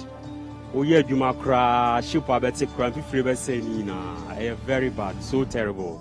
But this time one idea, so wonderful. Nyamako yeah. Me printing, t-shirt printing, and then printing soon is issue machines. It's not effective because you do like that into me issue machine behind your printing. Next show crime into me now. Mrs. Ayeti, my Mr. Juma Begui, because we want to mean yes control generator. It's a Mayeto shop no. It's a doom sonny there, a behaya pebegu, you might be brave. This is our consumer cost on the numbers say, I'm a cost on you begui. It's a doom sonny there, I dare be the problem brave. Doom son no mark, young customers know that so quiet. Her palace shop if you are because one can say, oh, baby, the way you do call. 4 more for Nana, 4 more for Nana, 4 more for Nana. Now what me yere ekua baby out biara no. I may catch her when say who compare a bind dada no with and now don't say Nana why be bre ama wo. Why dream you stable me catch her na me nya akunya me catch her. Their 8-year rule in Ghana brought nothing but hardship and international embarrassment. Of particular significance will be the enhanced powers of the airport. I'm missing some pages here. What about you, Mr. President? Have you been offered a bribe before? You mean as president? As John Mahama? As a human being? As a person? Any human being in the world would have encountered, corruption in a way, one way or the other. What are you going to do about this astonishing rate of inflation? You're hitting 15%. People are suffering in very tangible ways. We've seen scenes in Accra that we don't usually associate with Ghana at all. Ghana, poster boy of the African continent, economy was booming. Where did it all go wrong? And, with all due respect to you, on your watch? Well, I don't know how to put it. I don't know how to put it. This is incompetence, clueless, embarrassing Ghana, embarrassing you. Don't let us go back. Let's protect the progress we are making this December. Vote the NPP to continue with the leadership of service.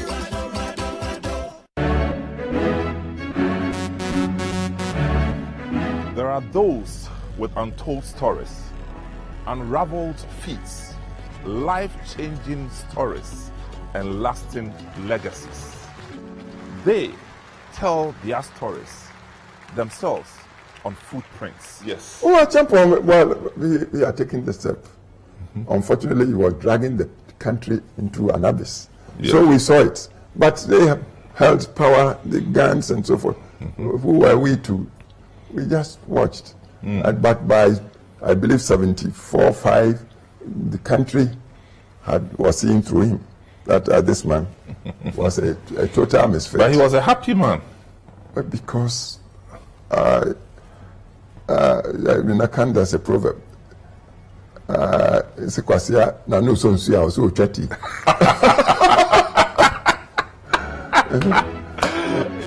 Be inspired by their hard work and resilience that led to their outstanding achievements as we trace their footsteps through time. Lincoln, we have one of our, school member died or whatever, so we have to go there and perform during the funeral or whatever. And then I was feeling thirsty, so there was but those days it's not like pure water or whatever. They sell the water in the bottle. Yeah, stuff like that. So there was a bottle there. I thought it was just a water. No, it was apatashi, So I just took it. When I drank it, before I realized, Charlie. So what happened to me? I was like, Charlie, I'll never touch it. So since then, I've never touched alcohol. Okay, so you didn't drink alcohol, and you never smoked? Smoked, no way. No. Really? Never. Wow. Never. Then who comes out of the car? Chachu Chikata and Kojo Chikata. And the Chachu told me that they have, Kojo was sick since the morning and he has been tortured and whatnot, and they have come for medical attention.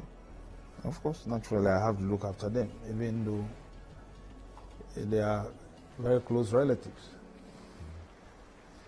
So I look at Kojo, I examine him, I notice that he's definitely been tortured. And there was blood, deep-seated blood in the ears. You can see that clearly. So join me, Samuel Atamensa, and my guests every Saturday at 9 a.m. and Sundays at 4 p.m. for Footprints, only on Citi TV. Footprint is sponsored by Bethel Logistics Company Limited, experts in shipping logistics.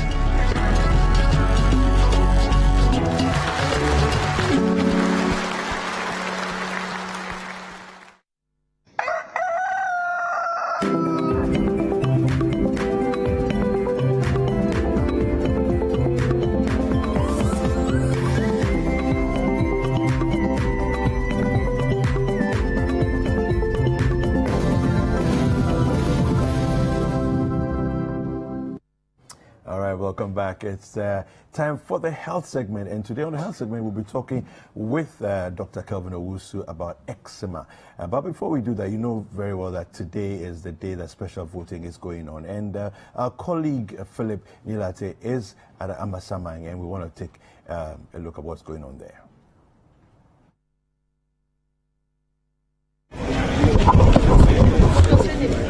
So I'm at the Anyaa Sowutuom constituency, and the elections is happening at the Sowutuom police station.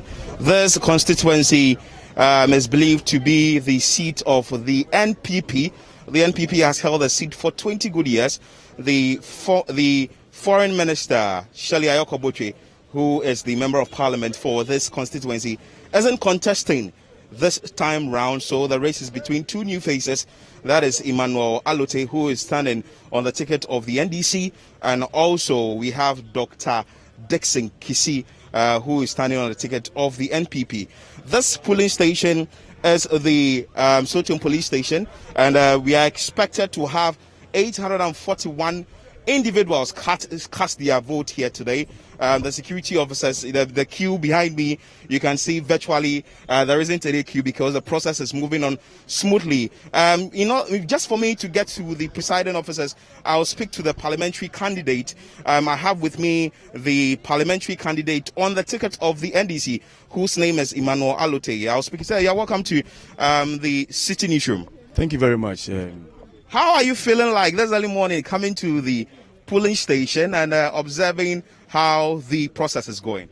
Thank you very much once again. I think the feeling is okay. I'm okay. There is peaceful movement here. Everything is in order. The queue is there. And the COVID-19 protocol is also being observed, rightly. So I'm okay. Everything is smoothly. I'm okay. The Electoral Commission officers are also doing their job, quite well, and our party agents are also monitoring everything. We have 2 polling centers at this police station, and we have each center has 2 agents from my side, and I can see they are really doing what we have told them to do. They are monitoring before the ballot paper is given to you, and someone's also monitoring as the ballot paper has been given to their voters. So I'm okay. And the security services and the electoral officers who are having their special voting are also following the queue. Everything is calm, and then I'm okay. So if you are going to stay here from now to 5 p.m. when voting ends and counting begins? Most definitely, I'm going to be here. I'm going to be here, monitor everything until the last person casts his or a ballot. I'm going to be here. You're going to be here? Yes, but counting will not be done now. From the process, it is a special voting, so the ballot boxes will be sealed. Counting will be done on the day of election. When they finish counting the other 299 polling centers, then this one will also be counted in addition. So counting will be done now. But all the polling agents are supposed to make sure our seal is part of the seal that will be fixed on the ballot boxes for security reasons. Okay. So thank you so much, Mr. Emmanuel Alote. That was a quick correction. The counting is not going to be done today. Counting will be done on the D-Day where the general elections will happen. That is on December 7. If it goes to the next day, that is it. I have with me here the NPP parliamentary candidate for this area, Dr. Dixon. Sir, you're welcome to the Citi newsroom. Thank you. You are excited. What is the secret behind your excitement? In fact, I'm very impressed with the arrangement they have here. And I think if it's replicated everywhere on December 7th, Ghana will be a happier place to live. And I must say, those voting have comported themselves very well in terms of how they are moving from place to place, in terms of how they are washing and using their hand sanitizers. So the COVID protocol is working. I'm very happy about that. And more importantly, I think the place is solemn, quiet, and people are going about doing their business without pressure, which is very, very good. Have you been told of any challenge as of now at this particular center? So far, we're expecting under 1,000 people to vote here today. And I'm not tallying yet, but I think the pace at which they are coming, by hopefully 4 p.m., all who are supposed to have voted will be here. The one thing I've heard, I think some failed to check which center they are supposed to vote at.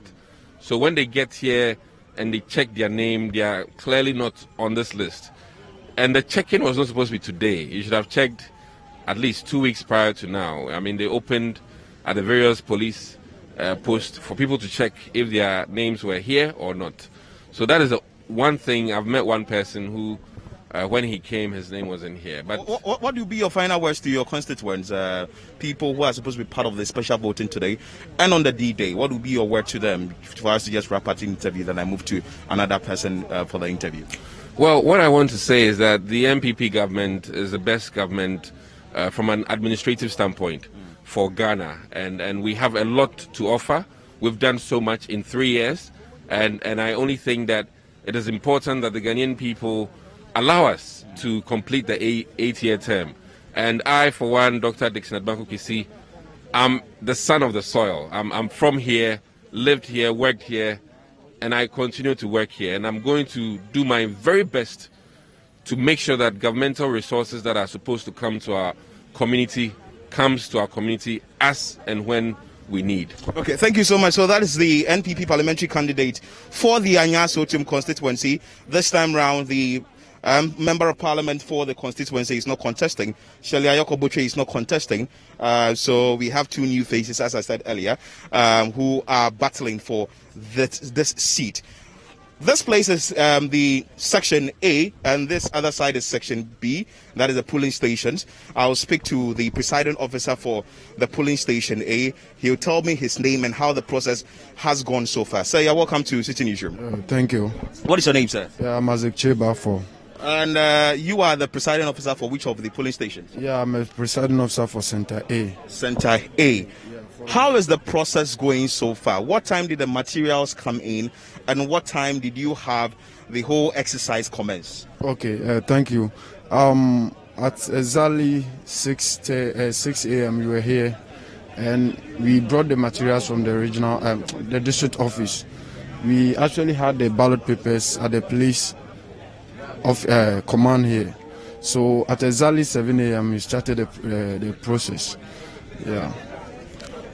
At exactly 7 a.m. you started the process? Yeah, we started the process exactly 7 a.m. Have you had any challenge so far? Not really. You've not had any challenge so far. We've not had any single challenge. By the grace of God, I mean, everything is moving successfully. And how many minutes, or what is the period it takes for an individual to go through the process at this particular center? As a matter of fact, once we are, because we're supposed to go through the COVID-19 protocols before you're allowed to actually come into the perimeter, the voting area. So once you are done with washing of your hands and checking of your temperature, you get here and it take you within 2 minutes to actually vote and go. Because they will check your details and then they will verify you, after which you will take the presidential ballots. You vote, come back for the parliamentary ballot, and you leave the center. So it wouldn't take you 2 minutes to go through the process. Okay, so that is the presiding officer for Center A. We move to the presiding officer for Center B. Speak to him briefly, ask him how the process is going at Center B, and we will find out what really the issues are at this particular center. So we are expected to have 841 individuals cast their vote at this particular center. As of now, we have at Center A a little over 60 individuals who have cast their vote, and at Center B we have a little over 40 individuals who have cast their vote. This is the Anyaa Sowutuom constituency. Everything is going on smoothly in this particular constituency. You heard from the two parliamentary candidates, that is Dr. Adumako Kisi, who is on the ticket of the NPP, and also Mr. Emmanuel Alote, who is contesting on the ticket of the NDC. They are hoping that by close of day, everything will go on smoothly, and they are hoping to win this particular elections, both sides, and as normal. But I'll speak to the presiding officer for the Center B, who will tell me how the process has gone so far. So you're live on Citi Newsroom. How has the process gone so far? With your side? Good. So far, so good. So far, so good. Every electoral procedure has been followed to the letter. So we don't have any challenges as I speak to you now. Yes. How many people have voted at your side so far? 97. 97. And how many people are expected? 420. 420? Yeah, for Center B. 420. So does it mean that the process may end before 5 p.m.? No. By the CI, we are going by CI 127. Election starts at 7 and closes at 5. So until 5 o'clock, even if everybody has voted, we have to wait till 5 before we close polls. Yes. What is your name, sir? Kofi Mbia Daniel. Okay, so that is Kofi Mbia Daniel. He is the presiding officer for Center B, Anyaa Sowutuom constituency, special voting. Everything has gone on well. The queue, virtually, you can't see any queue here because every individual who comes is made to go through the process on time, and that is what is helping. So I understand the Conventions People's Party's parliamentary candidate is also here to observe the processes. I'll speak to her and ask her how the exercise is going for her. Madam, you are welcome to Citi Newsroom. Thank you very much. What is your name? I'm Joyce Labi. Joyce Labi. And how is the process going for you so far? Is everything smooth for you? Any challenges you've seen so far? Concerning what is going on Exactly. here, I seen it smoothly. There's nothing going on badly here. Everything is well arranged. People are comporting themselves here. NDC is here, MPP is here, CPP here, and everything is collaborating. It's good. To me, there's nothing chaos here. Okay. Are you hopeful of this seat? Are you winning the seat? I'm winning the seat. What makes you think you are? Yeah, what makes me think I'm winning is that people are tired of the bad development. For almost 20 years that the reign of the MPP, there's nothing tangible that they have done in this constituency that warrants them to maintain the seat. For that matter, I'm taking the seat. You're taking the seat. You're very hopeful. I'm very, very hopeful. So that is a CPP candidate for you. She's hopeful. She's winning the seat. And that is the view or the mindset of the two other parliamentary candidates hopeful of winning the seat. My name is Philip Nilate. This is the Anyaa Sowutuom constituency covering the special voting.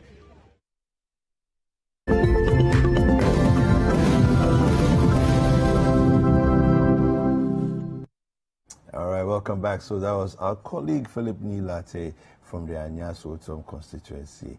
And it's time for us to have a conversation with Dr. Kelvin Owusu. Today we're talking eczema. Good morning, doctor. Good morning, David. How are you? Very well. It's good to have you here. It's good to be here. It's a special day. Are you not part of the special day? I should be, you know. I should be. I mean, you never know. Okay, so let's talk eczema. What is eczema? Well, simply put, it's an allergic skin condition. In fact, the common name is atopic dermatitis. That's a common name. Yes, it's the most common form of eczema that we see out there, and it's an allergy. So allergy to something.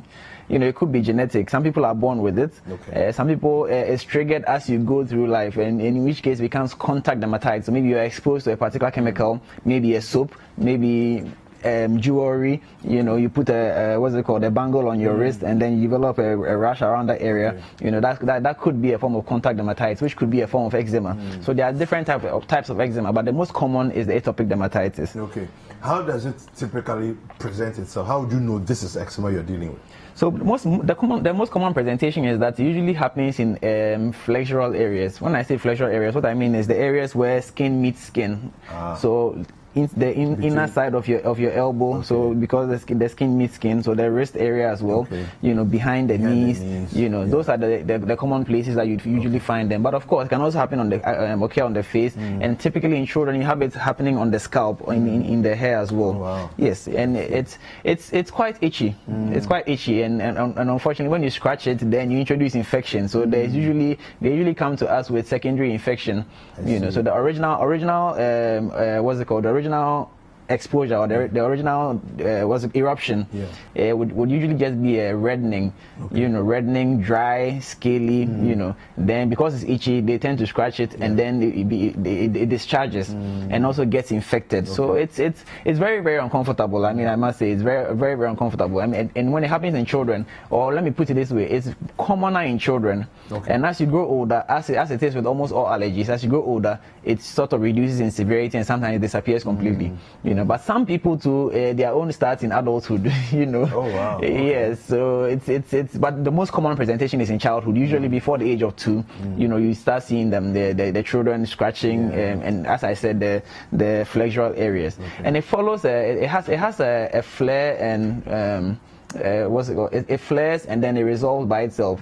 So usually the person will come in complaining of itching, an itchy skin rash that comes and goes. Okay. It follows a seasonal pattern. So you realize that sometimes as the weather is changing, you get a flare up. When the weather is very hot, you might get a flare up as well. And when you eat some particular foods, you might get a flare up. So it has a lot of associations.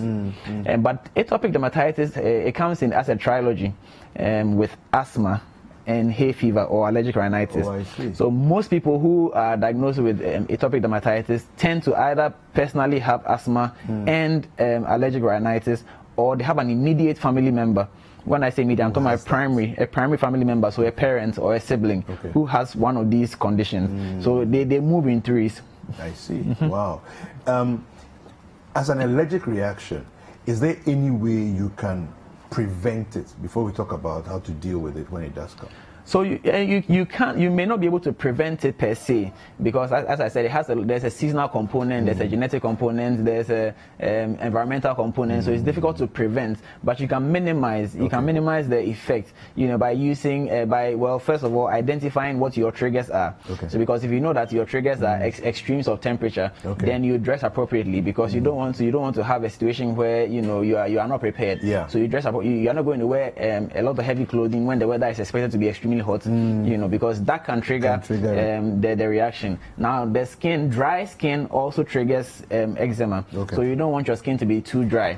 So you need to have an emollient. Emollients are all cream, for easier interpretation. Vaseline is actually quite a good emollient, but there are other emollients. That's petroleum jelly. Petroleum jelly, yes, it's actually quite good. To prevent the dryness of the skin, so that because when the skin becomes dry, it triggers the rash. Especially in the flesher areas that I'm talking about. So identify your triggers. So if there's a particular food that triggers your reaction, you need to identify that food. If it's a soap, avoid soaps that are excessively chemicalized. So too much scent or perfume, you don't want all of it, because they can trigger the reaction as well. And a lot of people who live with eczema, they found a way to deal with it. But of course, there's also depends on the degree of severity, because some people have very mild form, in which case they don't even do much about it. In fact, most of the time the diagnosis then becomes just an academic exercise. But there are some also that have very severe forms that actually have extended beyond the flesher areas, literally taking over the whole skin, and that tends to be severe, and they may need corticosteroids to try and bring that under control, because it's an allergic reaction. So if the immediate simple solutions are not working, you have to go into more serious means like corticosteroids. And I call it serious because we don't play with corticosteroids. I know some people use it for all sorts of things. It's not advised at all, because there are side effects. So we don't just get up and give somebody corticosteroids. Yes, it has to be indicated. If you have severe disease, then we'll give you the steroids to help control it. How bad can it be? It can be very, very bad. It can be really, really bad. If you have, I've seen a patient who actually had almost the entire upper body dry, scaly, and it's cracking. The skin is cracking. You can actually see the crack, on the skin. It's very, very painful, very uncomfortable, very itchy. So imagine painful and itchy. How do you handle that? It's very, very uncomfortable. So as much as possible, if you're able to catch it early, unfortunately, a lot of time, because it's children, we tend to we don't take our children too seriously. In general. But we should. We should, actually. We should be observant, and we should take them seriously. When they are babies, we take them seriously. But when they are, as they are growing, we reduce how much care we take of them, and that's a problem. So oftentimes they come in with super infections, like secondary infections, which is not a good thing, because that also complicates the thing, complicates the rash, and now tends to leave a lot of scars. With the infection now come with scars. So then you have scars all over the body, and it's not really nice, especially if it's a female. How they love nice skin. So looking at the severity and the level of breakout, when you look at children vis-a-vis adults, which one do you tend to find a more severe breakout? Okay, so for atopic dermatitis, it's more severe in children. Okay. And as you grow older, the severity reduces. And for contact dermatitis, there's really no age demarcation. If you are exposed to whatever it is that is triggering it, so let's say you wear a necklace, and the necklace is made of material that's it's triggering it. Yeah. That's part of your body. Whether you're an adult or you're a kid, you are going to have the reaction. Okay. And the severity will depend on how long the exposure was for. You know, and so, but for atopic dermatitis, it's more severe in children. And as you grow older, the severity comes down. For most people, of course, there are some people that the severity remains the same all through their life. You know, but for most people, the severity reduces as you grow older. Can we ever totally prevent or cure eczema? So, as with all allergies, there's really no cure. Most of the time, and this is the reason why as you grow older it gets better. Your body kind of tolerates it, and so doesn't respond as aggressively as it will respond when you were a kid. So that's basically it. So whether it's asthma, whether it's eczema, whether it's allergic rhinitis, whether it's allergic conjunctivitis, all of these things, your body your immune system gets used to it over time, and so it reduces how much defense amounts, and so that's the only thing. There's no cure for allergies. Your body gets used to it, and eventually doesn't respond to it anymore. You know, because what's the point? It's kind of like somebody who lives at Lavender Hill, and for those who don't know, this is a case of you get so used to it. You get so used to it that it's not as imposing anymore. Exactly. You don't actually smell it anymore. You know, your body has dialed down, acclimatized. Exactly. So that's the same thing. So over time, over a number of years, your immune system realized that, look, this thing is going to keep happening. What's the point of mounting a defense all the time? So let me just ignore it. So then the severity comes down, and eventually you don't get the trigger anymore. However, there's always some kind of breakthrough every now and then. So somebody who is asthmatic as a kid, but as he or she grows older, the asthma incidence has gone down. Occasionally might get a flare up. The same with eczema, the same with allergic rhinitis, same with allergic conjunctivitis. So all of them get flare ups every now and then, even though they may not have the disease, they will not be classified as having the disease at that particular time. So I mean, basically, when we look at you said something about the immune system mounting up a defense against something. What's the immune system fighting? Why does it have to get upset? Okay, so the immune system basically mounts a defense against foreign material or foreign bodies that are invading your system. Now, sometimes it mounts an overly aggressive defense to things that are irrelevant. I mean, something like dust. Most people will go through a dusty road and have no problem. But then some particular person will pass through that same road, and because the immune system is already sensitized, sort of like ready to fight, when the dust enters the nostrils or whatever, then it goes into overdrive, and so you have something we call asthma, because the immune system is causing your respiratory system to overreact to the dust you inhale. Same thing, we all use the same soap with no challenge, but you use the same soap, and then because your skin is already sensitized, the immune cells in your skin is already sensitized to sort of mount a defense to this thing. Suddenly you get a flare up of your eczema. You know, same with, so allergy basically is the immune system overreacting to things that should really be a non-issue. So like killing an ant with a sledgehammer. You know, it's really not a big deal, but then suddenly it's recognizing it as something major, and it's doing a lot of damage. You know, and so that's the real thing. We really don't know why it happens. There's we don't have a cause for these things, or we just know that it happens, and so we try to control it by reducing the severity. And there are a lot of over-the-counter medication that can actually help. Even with this eczema, as I mentioned, the emollients, you can just get petroleum jelly, or you can go to a pharmacy and get properly produce emollients purposely for eczema, and it will bring you some relief, because once you relieve the dryness of the skin, the itchiness goes down, and the scaliness also goes down, and it can actually help you deal with the complications as well. Okay. Before you leave us, any final assurances about this, since it seems to be quite a prevalent something that people experience? So what I would say is that it's pretty common. So I mean, if you have dry, scaly skin, which is associated with itching and sometimes infections and all that, and it's recurrent, it's cyclical. It goes and keeps coming. You should seek medical attention because there's some relief out there for you. So don't just take it as your normal and then be suffering. Go seek help from a dermatologist or even just a general practitioner who would then refer you to a dermatologist if there's a need, and then you get some relief. All right. Thank you very much for that. We've been speaking with Dr. Kelvin Owusu. Where can people find you? Well, I'm on Facebook and Instagram at Kelvin Owusu MD. Okay, all right, fine. Fantastic. So you can find him, and he's been helping us to not be so scared of eczema anymore. We'll be right back after these messages.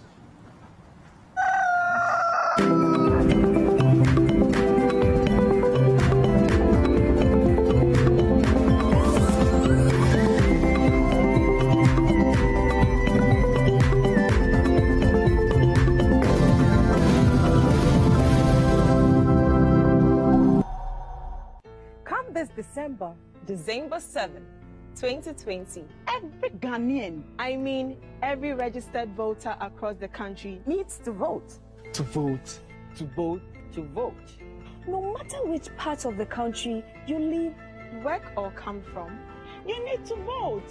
Vote if you are a registered voter. Vote to choose a president and a parliamentarian. Please, please, please. It's your civic responsibility to vote. Vote. Vote. Let your voice be heard. Let your thumb do the magic. Vote your choice.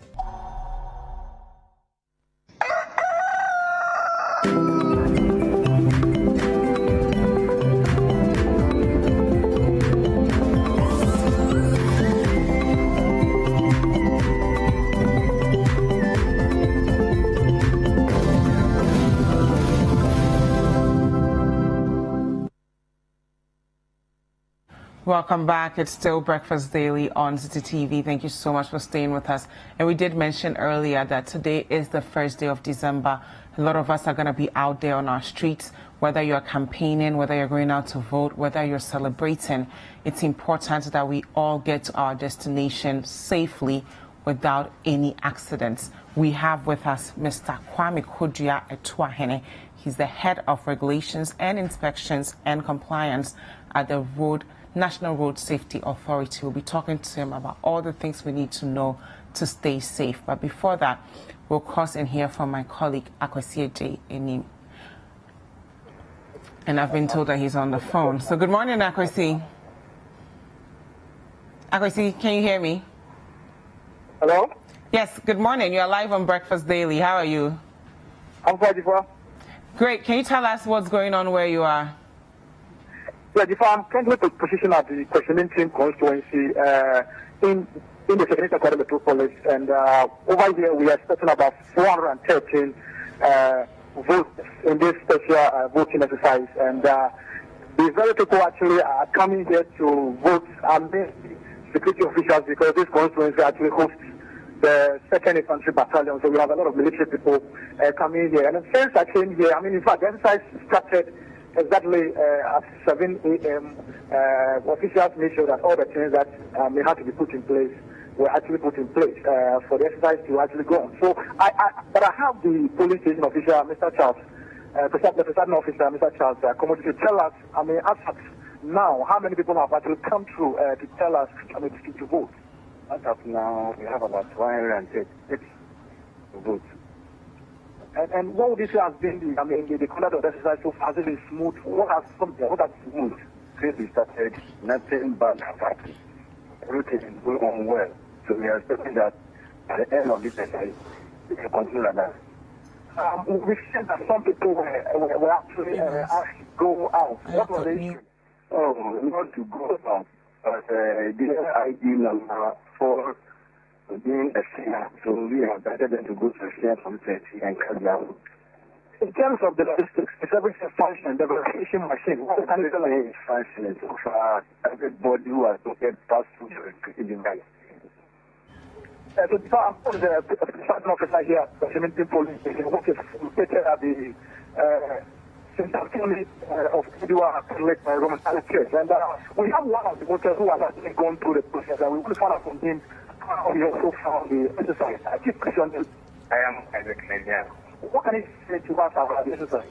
The process is very smooth. It's not in my ear. To my name, ear, so that I can. All in place. And you can see there's no bias here. Yeah. All right. So those are the sentiment of a voter who actually went through the process saying that the exercise is smooth. So generally, the 113 people expected here, we have more than 150 actually coming through, just as the presiding officer mentioned, and everything is peaceful here at the questioning team polling center for the special voting exercise.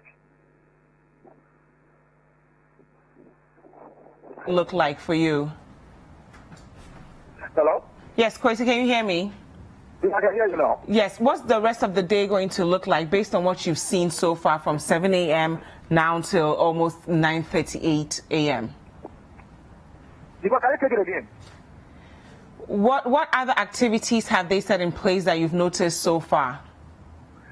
Well, as I was saying, it's been peaceful, it's been orderly. I mean, there is no disturbance here. What other activity we've seen is that we've seen some of the candidates actually coming through to see for themselves how the exercise is going. We had the NDC's parliamentary committee for the Kwabenya constituency in the person of C.C. Bokuman, who came to see the exercise, and before he left, he told us that it's been very orderly for him, and he trusts the process. Basically, that has been the atmosphere here at the Kwabenya polling station.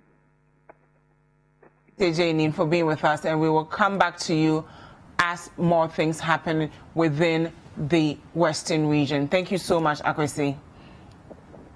Welcome back again to Breakfast Daily, and before the break, we're discussing what we need to do to stay safe on our roads this December. And today's focus would really be on violation of road traffic rules and regulations by political parties. And not just the heads of the parties, but a lot of us supporters as well. We throw caution to the wind when it's political season. And I still have with me Mr. Kwame Kodia. Good morning. Good morning. How are you? Yes, sir. I'm good. Thank you so much for being with us. Now, how important is our roads, especially for political parties supporters? Yeah, it's very important to the extent that when we get into these festive seasons, there's an increase in motorization levels. And somehow, when these political actors are involved, unless they come to the party, most of them, their followers appear not to obey because they are too excited. The laws. And then a bit of foul play. At some point, the security agencies appear to also relax the rules for them, and they get to indulge in quite a number of vices that put most of us and themselves in extreme danger. Okay. So even though we may not have been able to investigate quite clearly, as we have said, in recent times, when you look back in every election year, when you get towards festive seasons and occasions, there's always a tendency for these increased risk factors for reason that we tend to increase our own sense of visibility and awareness creation to contain such situations. Thank you. Now, at what time do road users usually violate some of these traffic rules and regulations? Yeah, oftentimes daily, on a regular. See, we are generally indisciplined, so without any event, the tendency for us to overlook the rules is a bit high when enforcement is not very aggressive. However, when we get into the festive periods, the Christmas, the Easter, the political season, as I said, because there's just a lot of canvassing and traveling around the country, there's also a corresponding increase in the risk factors. So these seasons are extremely important for us. Okay. Now, what are some specific actions that road users partake in that violate some of these? So in this season, typically they take to high speeds. Christmas, electioneering, there are quite of supporters that must be committed or bused to particular locations. There may be insufficient vehicles. So there's a lot of speeding. What I desire to do as many trips as possible within a short period of time. There's a lot of fatigue. Drivers get to drive tired. Typically, you do 4 hours a day. You are required to take a rest for about 30 minutes. You are required not to do in excess of 8 hours continuous driving for a day, but they do in excess of that. You must have noticed that the campaign team have been canvassing across the country, doing a number of stops within a very limited number of days. You imagine that the same driver or the same set of drivers are having to play that role within that short period of time. Like all of us, we come to work at 8 and at 12, we are required to take a break. It's for a reason, so that the body will rejuvenate and have some rest to be able to carry out the activity. So fatigue is critical. They indulge in a lot of speed because of the jamboree, fanfare. Some take to alcohol whilst driving on the road. They ignore traffic signals, wrongful overtaking, unlawful use of horns, and all of that create a bit of discomfort and also increase the level of risk for other road users. Okay, let's talk about the road traffic regulations and why we all need to keep them in mind this season. So there are quite a number of ways of dealing with these risk factors. One is just the sort of discussions we're having to create awareness and educate the road user. But because we cannot have the sort of assurances that all of us will be law-abiding, we try to check ourselves with these regulations. So the law is there to enforce a certain positive conduct. And there are quite a number of them. You look at the Road Traffic Act and the related regulations, which defines a number of conducts that are not to be encouraged. And the law is careful to define consequences in the nature of penalties, fines, and at some point prison sentence. In some cases, the law may require that you are committed to training. You go back to school to have a refresher, because some of the conducts we indulge in may be so basic that given the opportunity of new learning, you may not indulge in such misconduct. So that is the idea, that beyond education, we need to engineer positive road user behavior with rules and regulations. Because when I'm aware that if I breach the law, I could pay a fine or spend some months in jail or even be required by an order of court to go back to school, I find that to be a bit frustrating. So as an educated person, you've been driving for so many years, and you go to court, and the court sentences you to training or commits you to training for about a week or two. Beyond the inconveniences, that alone could create a bit of discomfort for a good reason. So we manage these incidents beyond training with also the existence of some of these laws and regulations. Okay, and as party followers, what are some of the specific activities we should be mindful of when we are out there?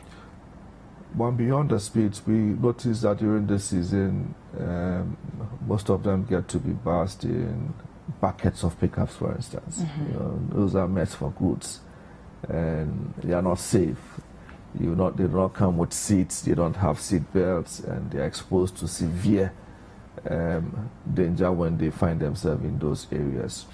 Those who use motorbikes, they overlook the need to use crash helmets, for instance, and they don't put on their reflective wears and jackets, especially at night. They are not seen.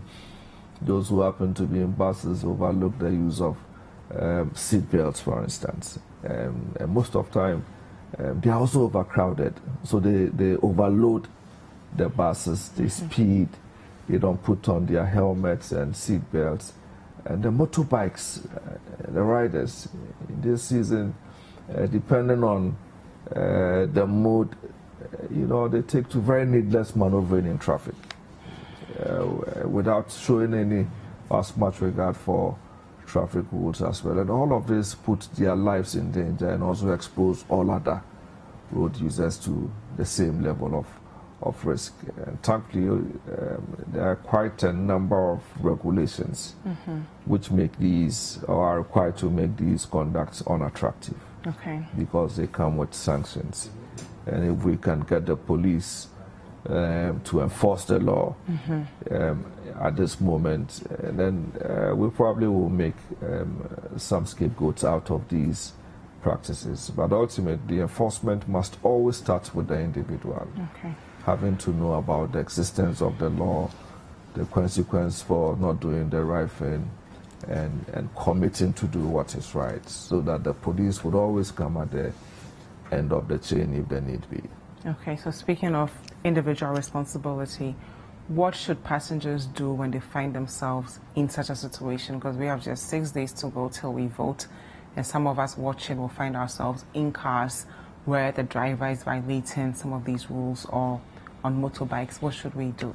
So oftentimes passengers have chosen the path of silence, and it's not helpful. In 9 out of 10 situations when crashes have occurred and passengers have survived, you talk to them, they see the accident happening because they observe the risk but unable to speak up. For whatever reason, they keep quiet and calamity strikes. So we would like to encourage passengers that to the extent that you make an observation of bad practice on the part of a driver, you must be courageous enough to speak up, because your failure could lead to consequences and you might end up the next victim. Drivers themselves must also reflect on their own lives. These are matters of life and death. If you are not strong enough to carry out your responsibility, you may create other problems for other people. But the wrong choice you make in traffic environment, whether you choose to speed or wrongfully overtake, may create problems. And for those who take to speed, let me be brief to say that if 2 vehicles set off from Accra to Kumasi, and one decides that he will disobey all the speed signals and overspeed, there's every likelihood that the next driver who complies with the speed limits will be late by just 2 to 3 minutes. That's it. So if I speed, I'll do 120, 130, I'll get to Accra all the same. The next driver behind you, who will elect to be law-abiding. I mean, research has proven that in terms of savings regarding time, the time difference between the two of you may not be more than 5 minutes. So it's not worth it. It's not worth it. Beyond the threats and the risk that you expose yourselves to. So let us endeavor. The speed limits is there for a reason. Let us do the best we can to comply with the speed limits, put on our seat belts, avoid crowded vehicles. If we happen to ride, put on the helmet and do the basics. And we can be sure that we end the year on a high, other than in situations that will create problems for us. And finally, for drivers who are watching, if you find yourself in a political party car where people are making unreasonable demands and you find yourself genuinely tired, how do you handle that conversation? Yes, you must put your life first. And in the last few weeks, we have engaged the political parties and raised these issues with them, that from them, for long distances, they must endeavor to assign more than a driver to a bus. But if you are genuinely tired, I mean, you must speak up and have another driver, or share your trip with another driver, because on no account can you expect to arrive at your destination when you feel very tired. You will not be it doesn't matter how many cups of coffee you take or how many chewing stick or chewing gum. When the body is tired, there's no fallback position. That's why fatigue driving is regarded as a silent killer. Yeah. You may have doubts with your system, and you are not too careful, you are the next victim. Thank you very much, Thanks for having Mr. us. Kwame Twahin, for being with us and really helping us appreciate the fact that this is a very dangerous month to be in, and we all need to make it through safely. He's the head of regulations, inspections, and compliance at the National Road Safety Authority. It's really important for us to all be safe. So if you find yourself in a car where your driver is being reckless, have the courage to speak up if you're a driver and political parties are making unreasonable demands of you. Let them know that your life matters and their life matters as well. We'll now take a look at our entertainment highlights.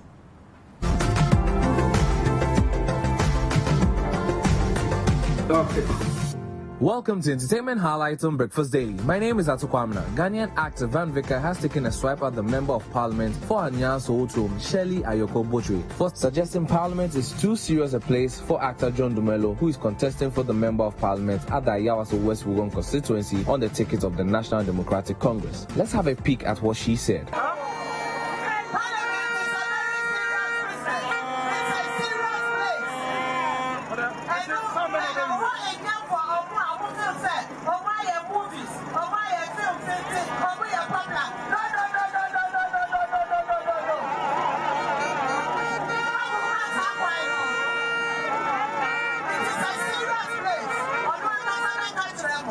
This has not gone down well with a lot of creatives, including Van Vicker. To most of these showbiz people, her statement is an insult to the intelligence of the people in the sector. And this is what Van Vicker had to write. I understand that politicians say the dumbest things to score political points. However, this reoccurrence rhetoric that Parliament is for serious people and the creative arts people are unserious people, hence should not go to Parliament or by extension go into politics, should end. This post is not about MPP or NDC. It's about what the Honorable Shirley Ayoko, the Foreign Minister of Ghana, said about actors, what she said to the colleague actor John Dumelo. You can visit Van Vicker's Instagram page to find out more.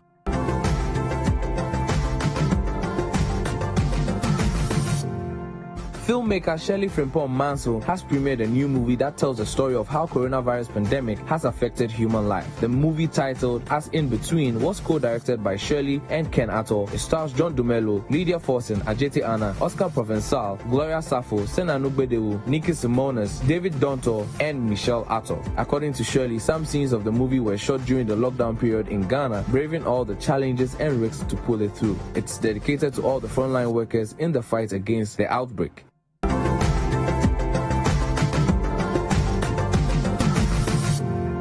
Chadwick Boseman, who would have turned 44 this weekend, was honored by Disney in a tribute work in the opening of his landmark movie, The Black Panther. Black Panther on Disney Plus would feature a new opening credit sequence which allows off the Marvel logo, something done in all Marvel movies by Chadwick Boseman.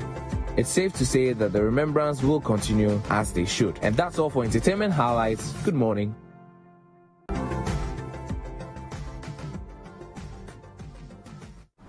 All right, so that was our entertainment highlights. And our colleague, Ni Amate Kanako, is in the Eastern region and he's standing by. Good morning, Neil. How are you doing? So what's happening in New Japan this morning?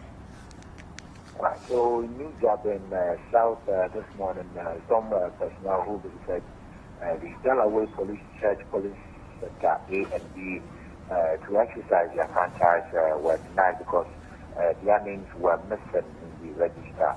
Now, these personnel are made up from the Ghana Police Service, that is the MTTV unit here at Galloway, the Possibility unit, and then the DOF2 unit.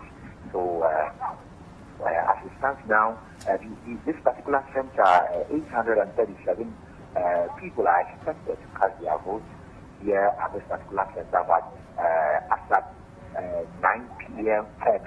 this morning, majority of them who came here could not go through the exercise. Now, when I spoke to them, they indicated that the first list which came up with, they have their main mission in that, they raised concerns, they told their superiors who decided to rectify it in conjunction with, with the EC. But the second list, which also came out some days ago, they couldn't find their name. But they came here this morning to see whether it was rectified and the problem still the same. So those concerns have been raised. But aside that, the first session began at 7 a.m. in all the other areas. The 32 centers in the region has been used so far. I can report that social distancing and the use of hand sanitizers and washing hands are currently being enforced, strictly being enforced here at this particular center that I'm reporting from. That is the Galloway Police Check with Training Center A and B. So the process has been smooth so far as we speak. All right. So I know we will leave you in just a second, but if you can just quickly let us know if the people who are having the issues, what are being done to sort of help them out. Oh, okay. So the real concerns, even the political party agents here are also calling on the EC to rectify it now. They don't want to disenfranchise anyone because some of the domestic candidates for the NDC, Dr. Martin, who I spoke with, also raised concerns about the missing names, and they want the EC to address this particular issue because they know that it's going to affect their fortunes in this particular election. These people, this individual, these personnel, and then men from the media fraternity. All right. Thank you so much, Neil Ni Amate Kanaku. We will be calling you later for more updates. If you are part of the over 100,000 people who are participating in this special voting exercise, please go out there and vote, because if you don't vote today, you will not be able to vote next week, Monday. Thank you guys so much for staying. This has been Breakfast Daily on Citi TV. My name is Dziffa and I'm David Sakyi. Keep watching Citi TV.